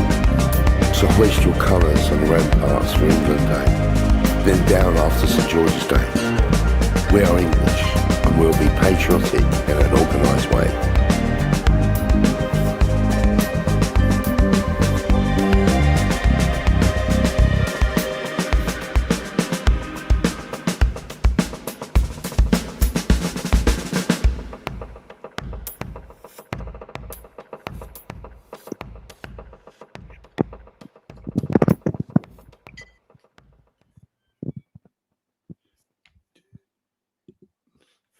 And he's back. And Perfect he's time. back. Great stuff. Great stuff. I thought I was going to catch the end of it, but I missed it all. Oh, I'm so pleased with that song. All the songs are good. Is that the one that's got Dottie and Emma? Yes, the England Day song is one with Dottie, Dangerfield, Emma G, Sanson, Brad James, And Packer. Sansa on there as well. Brad James on there. Who? Brad James. Oh, it's got James as well. Okay. Yeah. Right. I didn't realise. It starts off. Right. Fuck all. As we are. Who are ye in rags and rotten shoes, all dirty and bearded, blocking up the way? We are English. We come from the edge of Europe. beyond which lies only water, Ice and death. This is the place we made our home. Raised our cattle, planted the crops, evoked their gods from circles formed of stone, so those gods could witness us atone. In Roman Yeah, that was Brad. Oh, is that Rad? Okay. Cool stuff. forces did invade. We fought as lions. Yeah, and then it's back to Packer. So is Packer as well? How many people? How many is on there? How many people? Different people are on there. Packer, Sansom, Emma G, Sheila's the dot, Brad Dangerfield, And you? and Seven people. yeah, and trust me, we intend to do more of this stuff, and there'll be more voices, and you're going to be one of them. Oh yeah, great, thank you. What you need to do though, instead of just saying brace every time, you need to cut that out. Of the other one. Oh, what the? Yeah, I can't. I saw it the one time, and I wasn't expecting it, and I've never seen it since. It has to stay. It's a shock song. Yeah, that is rough. Man. Whoa. Yeah. You can't say make that kind of thing. You can't make an omelet with breaking eggs. You gotta throw some shock tactics in there. Yeah. The brace thing, that's become a bit of a meme though, hasn't it? Yeah. Brace. Yeah. Actually, it's good. Yep. Yeah, no, like I say, I've seen it once and that's enough for me. It's burned into my memory. The really interesting thing is, like, see if it was not for Dangerfield, yeah, none of this happens. What do you mean? I mean, if it wasn't for Dangerfield, that England Day song does not happen. Oh right, just the England. Oh right, okay. No, any of that, none of those songs happen. So here's what happens. Really? Yeah, okay. Really, 100%. Wow. So, Dangerfield starts doing his streams and whatnot. There's a whole bunch of people sitting in the chat, right? We all know that there's a whole load of scrubs. Yeah. Right. Dangerfield asks me to come on to his show and talk about growing up as a child in Belfast. Mm-hmm. If that doesn't happen, I never stream. Right. Because that's the genesis. That's where I went, actually, this is a good way for me to put information across, and I want to do streams. If that invitation from Dangerfield doesn't happen, none of this happens. Yeah, it's strange how it happens, isn't it? Like here's the next thing. I knew Al Mac from the Scrubs for quite a long while. Dangerfield does the Scrub stock, where we had all the music from the different Scrubs. Oh yeah, okay, yeah. That was a while ago, yeah. Like, Al Mac goes on that show as a guest because he produces music. Yeah. Plays the song, the Celtic from the Clan of Celts, Please Don't Take Me Home. Okay. And I go, Al Mac, anybody that's fucking singing songs about the Monday Club, I want to have a conversation with them. So Al Mac, off the back of that, comes on my stream. We have a conversation, a really good conversation, and he's talking about the problems for nationalists getting music out and this, that, and the other, and what he's doing, working with other people in his studio and all of that. And I honestly believe that the first 3 quarters of that interview was better than the last quarter, or possibly not, because see the last quarter, the last like half hour of that interview, my dogs are turning. Oh, okay, right, yeah. Brilliant. We stopped, we cut that, stopped the stream, had a quick talk with him after. I switched off my computer, and within 15 minutes I had harmony and melody and rhyme written. Oh, brilliant. It's that cool, isn't it? I'll just from Dangerfield inviting you on to do that. Yes. So I wrote harmony, melody, and rhyme. I then did a voice recording of it and sent it to Al Mac and says, look, I don't know does this work? Can this be turned into a song, or is it a brain fart or whatever? Sent them harmony, melody, and rhyme. All that didn't come out of absolutely nowhere, did it? Because you are a poet, aren't you? You do write poetry, so Yes. it's a bit of an extension of that, isn't it? Yeah. Yeah. But I had always known that. I'd always, without sounding big-headed, I knew they could write. I knew they could convey the message. But I also knew that my limitation was the furthest I was ever going to be able to take that was writing a song and possibly reciting it, and that was writing the poem and reciting it. But then, whenever I sent that to Al Mac, and then he turned it into a song, along with Justice Kane and other people that Al Mac brought in, and then used the voice recording that I had sent them. And that's where this all fucking came from. It's brilliant. I'm very proud of all that work I've done with Al Mac. Yeah, you should be, because it's great stuff. Mm-hmm. What's happened to? I don't know if he's still about, but I've not heard of him for a while. He did a lot of good music. RPOW. I honestly don't know. He did some really good stuff. Some real hard hitting sort of on the nose. Yeah, the last I heard, he was doing stuff on D-Live or something, or one of those other platforms, and I simply could not get it to work on my computer. Yeah, I know, it's a bit iffy, isn't it, D-Live? It was one of those things, and it was like I can do one or two things this evening. I can watch a stream that I know that I'm going to be able to just go on, be in the chat or whatever, and or carry on and whatnot, or I can fuck about for 3/4 of the thing trying to get it to work. And I was like, yeah, no, I'm just going to watch something else. Did you not switch over to is it Odyssey? I honestly don't know, because I know he was doing He did a morning show for a while. That was pretty good. That was really good. But he was such a really nice guy, RPOW.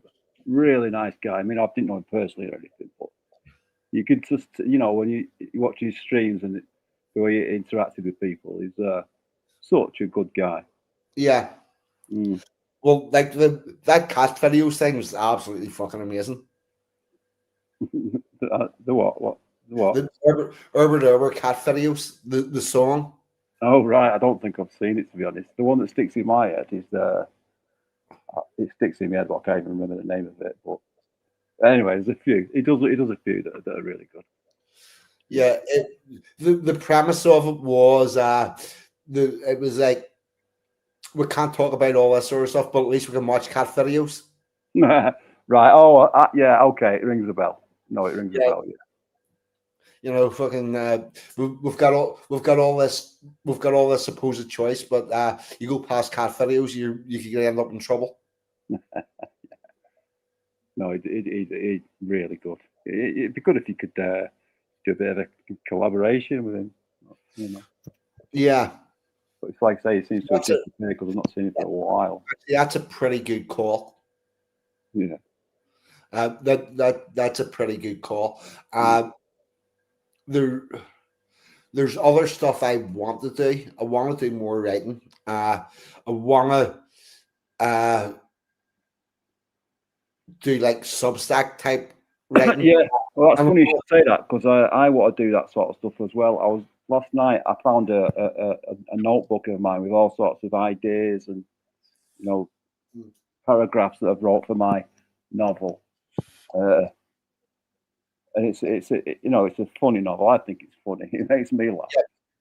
So I'd like to do that as well, Substack. And yeah, I was thinking that last night. Mm-hmm. Yeah, I've got there's a Substack there for 1 second. I need to cough.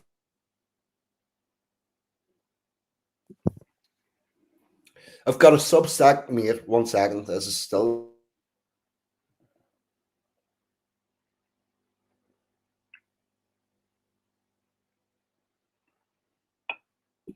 We'll try it again. Yep. There's a Substack made called Welcome to the Resistance. Okay. Okay. that I was wanting to do work on, and also get the likes of Brad James, who can write, to do stuff for it, and get other people, possibly like the Courage is a Cure or Rich or different people that could, put articles into this Substack, so you're not necessarily getting the same person all the time, but you're getting different content about whatnot. Yeah, different styles, different topics. Yeah. To be honest with you, my personal organization was totally fucking shite. Has been forever. And this all goes back to the coming out of the abusive relationship and fucking stopping for smoking the way back from the dump and all that.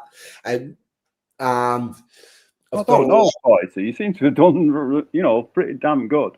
Oh fuck, yeah. This is what a semi-functional 42 has managed. Yeah. Could you? Amazing. Yeah. Could you imagine what a fucking fully functional one? Yeah. Like, I got took out of this game whenever I was 19, basically, because once I got married to her, there was a lot of stuff that I simply could not or would not do. Quite apart from anything else, anytime you get involved in any type of political activism or organizations, which I would have been a member of, such as the Orange Order. Yeah. Okay. Your family's involved, and you bring this. I'd have been bringing this wife with me to events where I didn't know what she was going to say next, and then you don't know what other people might say to her. Highly charged, isn't it? Yeah, it could be. Well, it's not only that. I would have been going to places where you could easily overhear things that you're not supposed to overhear.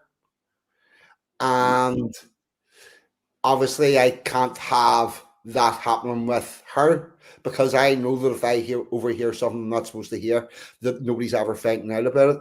I've no idea what fucking she would do. So yeah, but women are different, aren't they? Yeah.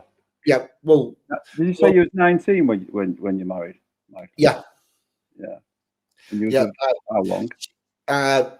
Basically, what happened was she left school, had one job, didn't stick at it, had another job, didn't stick at it, had a third job, didn't stick at it, and decided she was going to be a mummy instead. Never bothered telling me.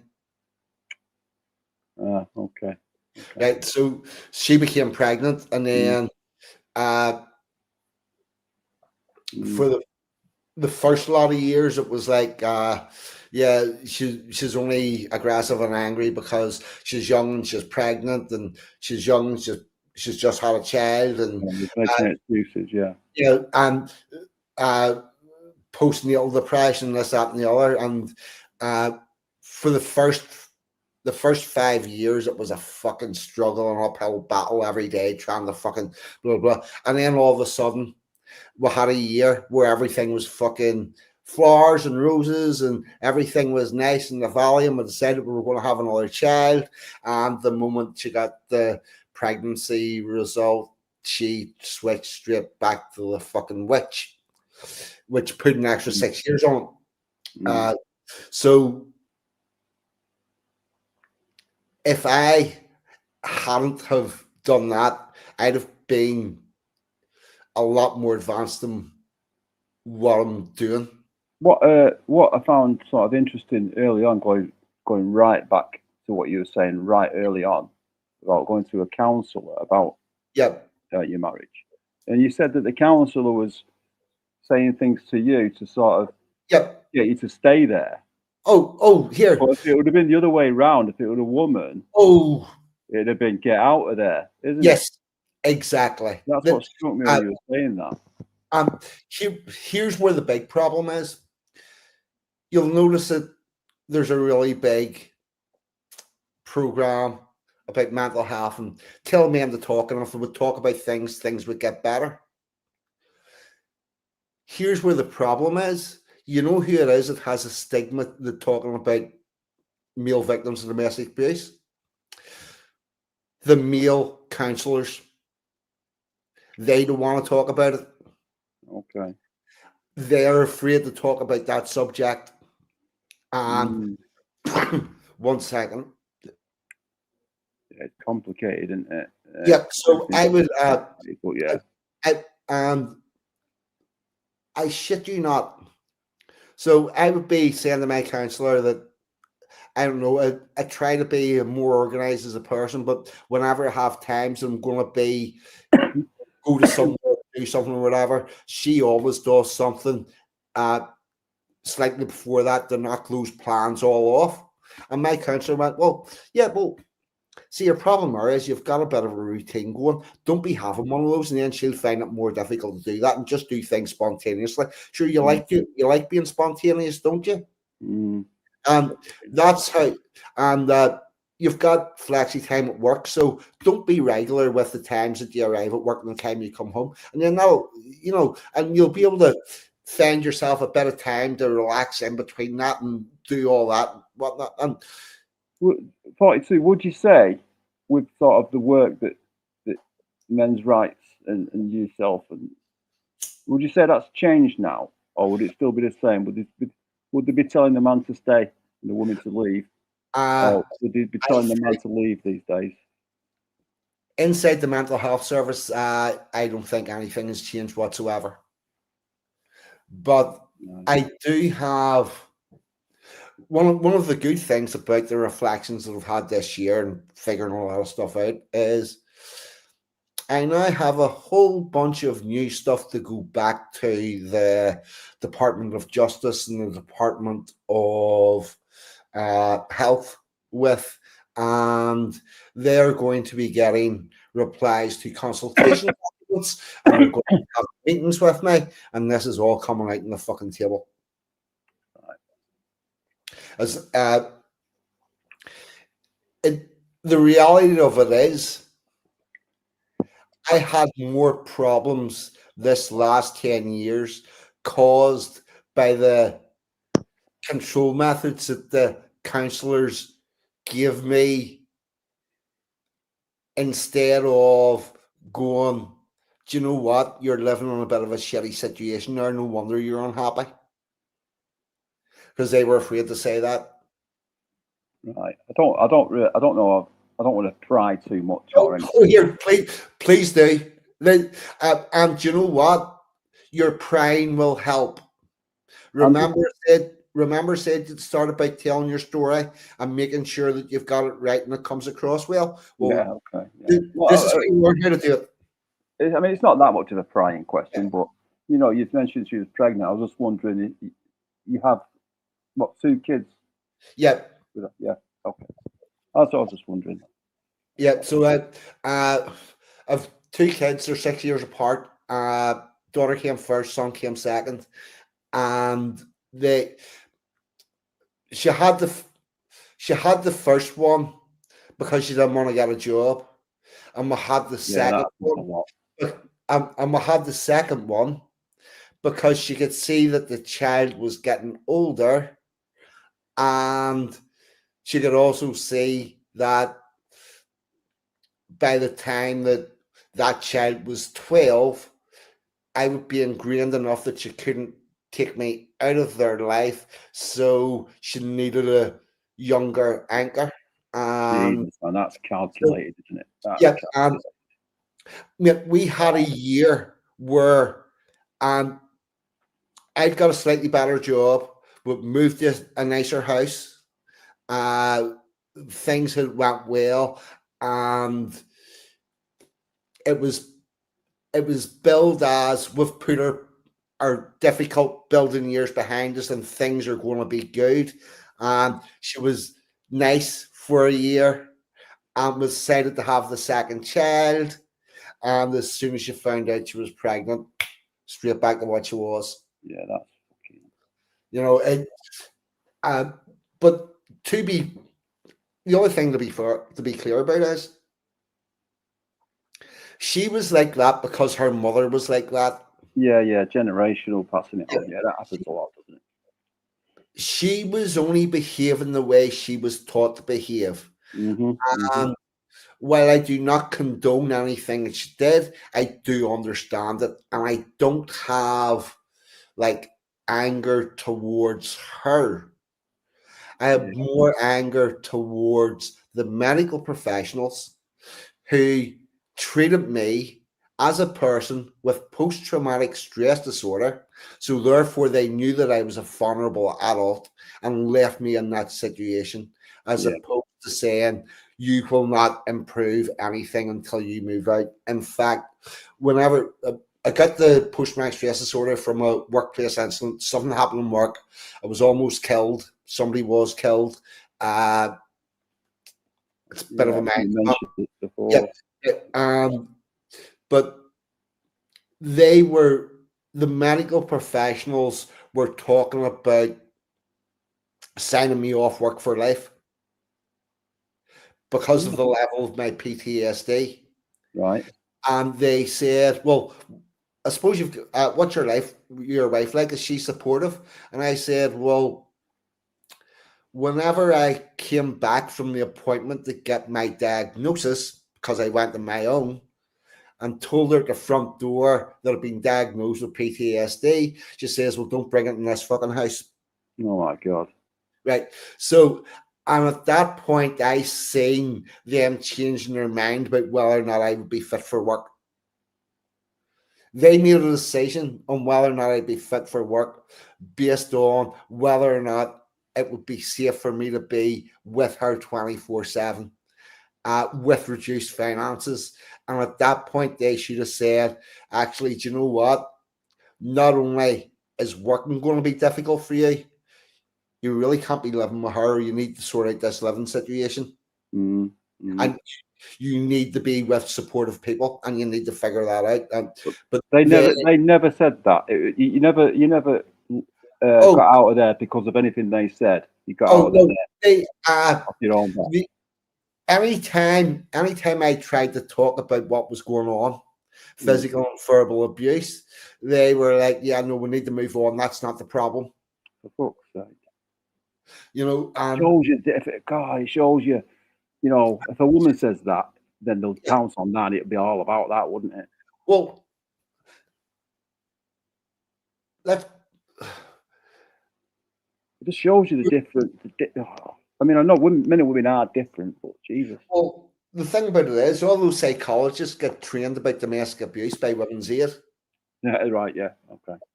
So they've already been told that domestic abuse happens because men feel entitled to goods and services off women. Yeah. And men think women are second-class citizens.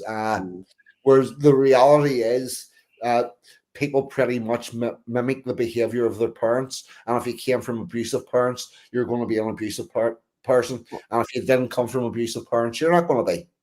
I don't get this, mate. It's a very lefty view that men think women are second-class citizens. Oh, do you know what? It's the exact opposite. It's opposite, isn't it? It's the opposite. Do you know how they got life to protect women? What the fuck? Oh, do you know how they got to that? How they got that? No. They did this big study in an American town called Duluth. Okay. And they come up with the Duluth method. The Duluth model. I've heard of that, yeah. The Duluth model of prevention of domestic abuse. And they studied 4 people. Oh my God. For a week. Yeah. 4 people for a week. That's all you need, isn't it? The 4 people they studied for a week, 3 of them were female victims, and 1 was a male perpetrator that they found from a prison. And it turns out that those 4 women believed that their partners just felt like they were entitled to tell them to do whatever they wanted. And the scumbag that they pulled out of the jail was of the opinion that he should be able to tell his partner what to do. And they then produced that into a paper, and that has been the basis of domestic abuse prevention in the Western world ever since. Yeah, that's crazy. It is total bullshit. Now, if you listen to Aaron Pizzi, who was Yeah. the founder of the world's first government-funded. Yeah, she was. Yep. She had to go under protection, didn't she, for opening a male centre? Yeah, well, yeah, but she was the founder of Refuge. She was the first person ever to provide a shelter for female victims of domestic abuse. Yeah, and she was a hero to the feminists for that. Yes, and then the Marxists come in and took it over and pushed her out. Yeah, but then she opened like 3 for women, and then she realised that men needed one as well. And she had a life threatened and all sorts, didn't she? Yeah. The other thing is that the one for males didn't work the same way that the ones for females did, because at that stage they were still trying to make it run exactly like a female one. I hadn't realized that men are different. So instead of being communal, whenever they put them all in give them all rooms in the one house, they went into the rooms and closed the doors. And so it didn't work quite the same way. I remember watching something on a program years ago, like before the internet even, and it was about a women's refuge, and so they got these women in, and any children they had, male and female babies, kids, fine, but once the male children were 12, they had to leave as well. They wouldn't have male children. So, that's a women's aid and a refuge thing. You cannot have male children. Well, here's the interesting thing. It's picked at 12 because that's the beginning of puberty. Yeah. You know, it's actually quite sick. Yeah.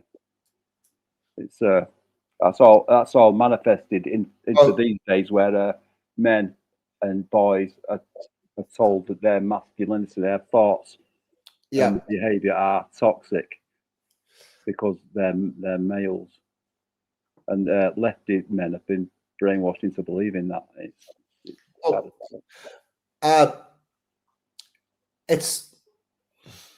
I think a lot of those leftist men are stuck in one of the stages of grief. You understand the stages of grief? You've got denial, negotiation, acceptance, and bargaining. Then move forward. You've got bargaining, haven't you? Yeah, bargaining. Yeah, bargaining, and negotiation. Right. So, right. And they can come at different ages. So the way it works is, there's no way somebody just crashed into my car whenever it was sitting outside and told it that couldn't have happened. To, oh God, don't let somebody have crashed into my car. To, God, if my car's okay, I'll go to church for the next 5 weeks. Which is your bargaining. Then you've got your acceptance bit, which is right. Somebody has crashed into my car. I'm going to have to phone the insurance company. Somebody's going to come out. They're going to fix this, or they're going to give me money or whatever. And we've got the person. And then you've got progress where you move forward because you've went through all those stages. I believe the left, those men, they are stuck in the bargaining. But if men as a class all do this, will you not just accept this? If we do, if we say pretty please and jump through hoops, will you say men are okay? And they're trying to bargain with people that they're never going to be good enough for. Yeah, no. Embrace the masculinity, isn't it? Yeah. Because, women, would prefer that. They don't want... Obviously, women prefer masculine men. It's just obvious, isn't it? So calling masculinity toxic, so leftist men turn into these fucking weirdos. Look, you see those leftist men begin to speak, and I swear to God, you can literally hear every vagina within a mile radius just shriveling up and all the moisture disappearing. Yeah, but I'm sure it's. I know this is not a fresh take, but I'm sure a lot of them it's a tactic. You know, they become feminists. You know, thinking they're going to get a bit more action. You know what I mean? They become feminists. You know, it's just another tactic to get women, isn't it? For a lot of them, surely it's got to be. Yeah, the problem is it's never going to work. No, and even if it did, 1 second. Even if it did, what are they going to get? They're going to get somebody that hates them in their natural state. Yeah. And you can't keep a mask on like that forever, can you? Yeah. No. Simps, yeah, exactly. You know, boys. The strange thing about it is, whenever people start to talk about women and say, is she tall, is she short, is she sexy, is she attractive, or whatever, you know what? The first thing that anybody needs to be looking at, does she behave like she likes me? Yeah, okay. But the other problem is,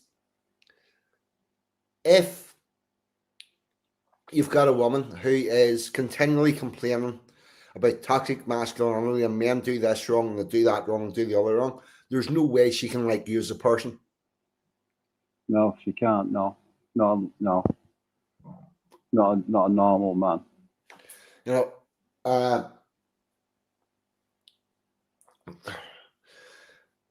and the other there is nothing toxic about masculinity. No. You know, men are more violent and more competitive, but you know that's the world has been built on that. You know, that was happening since before humans were humans. Look, the other thing is, everything in this world. Oh, here, hold on. Yep. Chivalry is not probably what you think, Sheila. The rules of chivalry were about how a knight would conduct himself on the battlefield, how duels were organized and whatnot. Yeah, but you know what she's saying, don't you? You know what she's. Oh yeah, I know what you're saying, but holding doors open for women, pulling chairs out for women. Yeah, the other part of chivalry is I've just sold off my daughter's hand in marriage to increase my lands. Yeah, she didn't mean that. Yeah, I know, but yeah, chivalry comes from the notion of the romantic love notion that was started in the 1500s, basically to make men a servant to every woman. Yeah.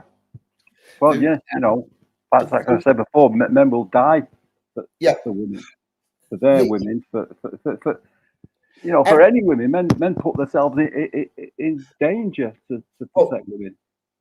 There's nothing toxic about that. The most productive thing in the world is female youth and beauty, because amazing, isn't it? You will find that men will do fucking anything for female youth and beauty. And I'll tell you how far this goes. See the first caveman that got sheepskins or animal hides or whatever it was and lined all of the floor of his cave and made it comfortable and more comfortable than the person beside him. Yeah, he did not do that he done that for the hot cave woman across the way. You're right, he did. To entice her in. Yeah, what he did. That's what it's all about. Like, we had horses and carts with no suspension for a very long time, and I'm sure what happened was Billy Joe asked Sally Ann to go riding with him in the buggy after church, and she went, "No, it's sore, and the benches are sore, and it's too rough." And next week he'd One fucking second. Sorry, 1 second. Yep. Sorry about this. No worries.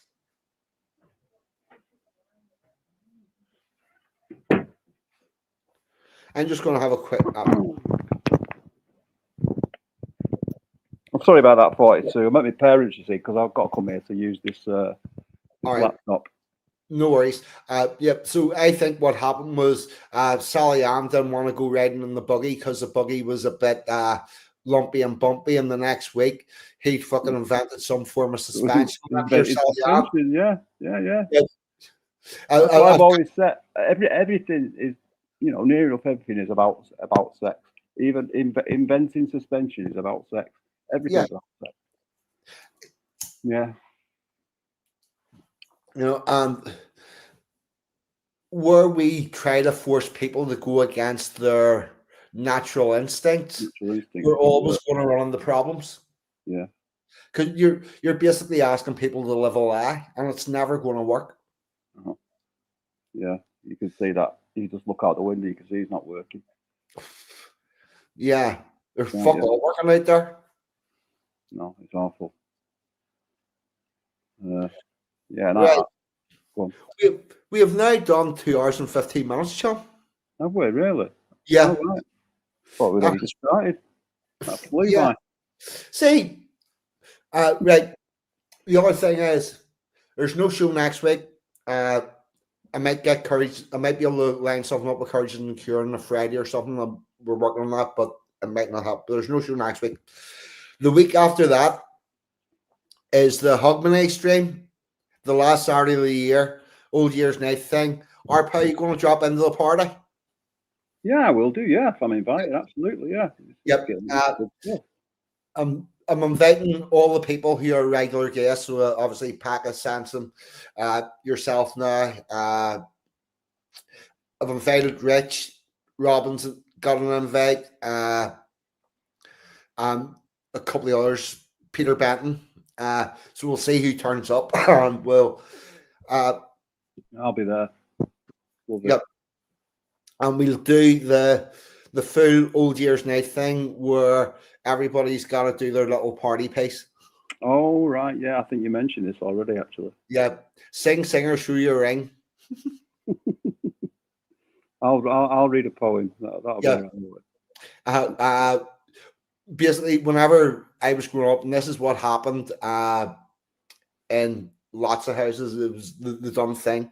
So you'd have had your Old Year's Night party, and then you'd have watched Andy Stewart in the White Feather Saloon with all the Scottish music and whatnot. Then the TV goes off, and then we would start the sing song, and it would start have a conversation, and somebody starts singing a song, and everybody join in. And then whenever that song finishes, the person to the left of them, they're then in the seat. What are you doing next? Then they sing a song and everybody join in. And then it moves right round the whole room. Like that. Okay. Yeah.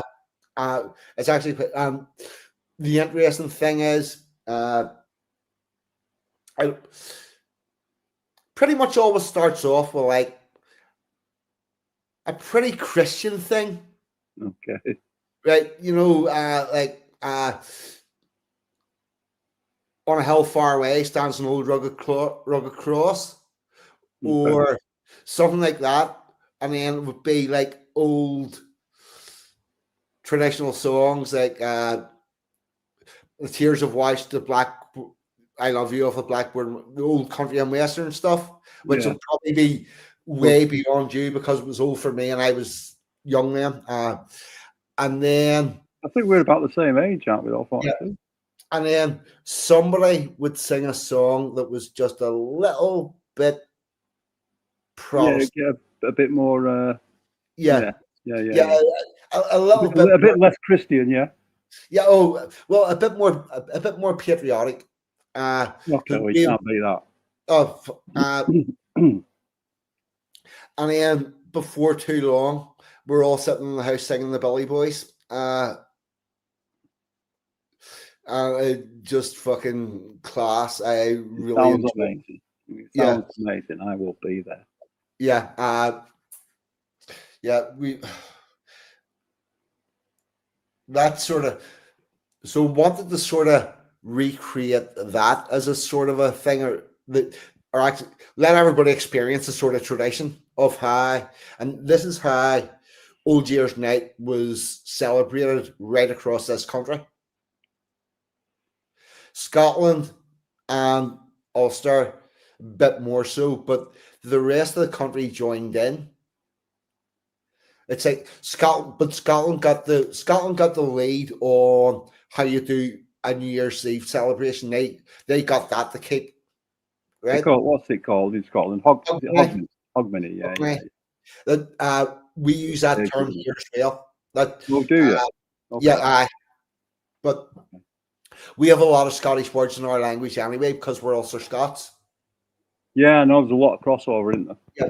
You know, I So think I could be wrong about this, but aren't the bagpipes yeah. originally Oh, in your neck of the woods? no, Oh, the I was the, wrong the, about the bagpipes are Scottish, and the Irish pipes are a cheap copy. that. Oh, okay, it's a different thing. All right. Yeah, Okay. the Irish pipes are different. They've got a different sound off them as well. Okay. Fair enough. I think they've got a different number of things on them, but Scotland got Hogmanay, the New Year traditions to look after and preserve. Yeah. England got Guy Fawkes and the Glorious Revolution, and Ulster, Ireland got the Glorious Revolution and the Battle of Boyne, which was the big major event after it. And the Welsh never really got anything to look after. Oh, the Welsh. Because I always claim a Welsh ancestry because my second name yeah, is Welsh. Is a Welsh name. Yeah. So I always like to claim Welsh. Yeah. Just thought I'd say that. yeah, right. Nah. So with that all being said and done, is there anything you want to discuss before we wrap this up? I can't think of anything specific, but I've really enjoyed it. So have I. This has flew by. Yeah, it was great stuff. Love it. Yeah, welcome back anytime. Nah, thanks for it. Yeah, I've really enjoyed these conversations. Yeah, good stuff. It's something that I want to do more of with the channel as well. Have one person on, have a good long conversation. Yeah. It's I was nervous that it was just going to be one-on-one. yeah. I was nervous last time, even though there was 4 of us. I guess I'm just a nervous kind of guy. I don't know. It's, Yeah, it's been all right. well, It's been all do you know right. what? It shows that you realize that there's some importance in it. Yeah, okay. Let's put that spin on it. Yeah. No, it is important. Yeah, of course it is. Yeah. Right. Oh,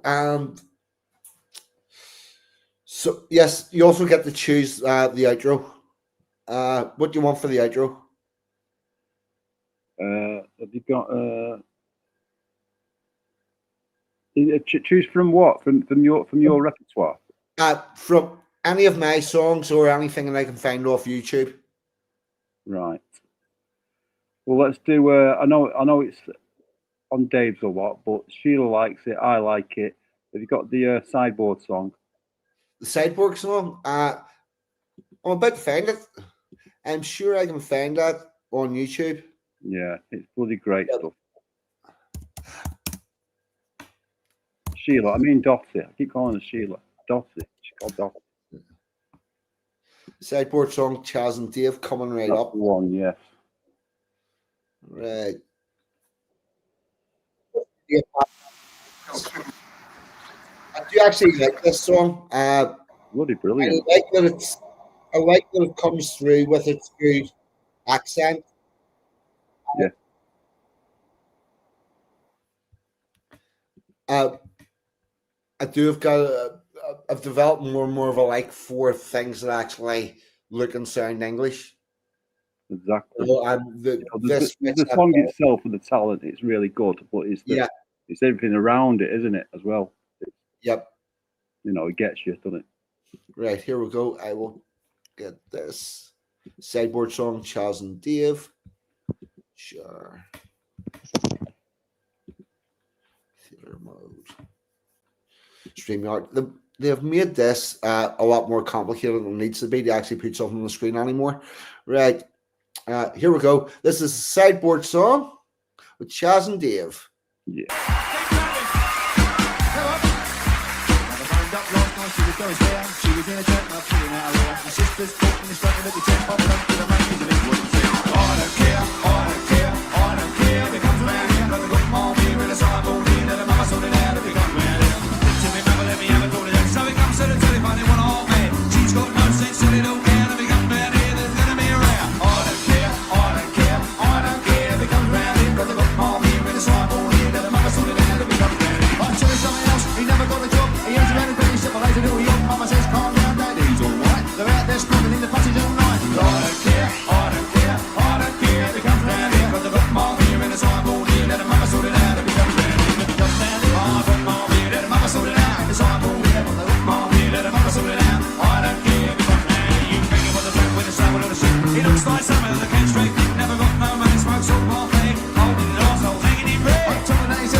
Brilliant. Right, Absolutely brilliant. I just remembered there was something else I wanted to show you tonight. Okay. Let me just see if I can find this. We will see window. Yeah, that one. Whenever I first started talking to you, one of my first questions was, what does RPOW stand for? Yeah. Right. Check this out. See these letters? A little piece of work. Yeah, no, that's Loyalist Prisoners of War. Right. This UDA people here. Okay. So whenever I say RPOW, I was like, I've been saying LPOW all my fucking life. It means Okay. uh, It's very close to RPW as well, isn't it? RPW Media. yeah, It's very close to that. Yeah. Rich, who's in there now. yeah. It's So fine. there you go. There's that. Right, people. ARPA has been ARPA and Pizzle, whichever. I've been 42. You lot in the chat have as always been fucking amazing. Thank you. Good night. God bless. I'm out of here. Goodbye.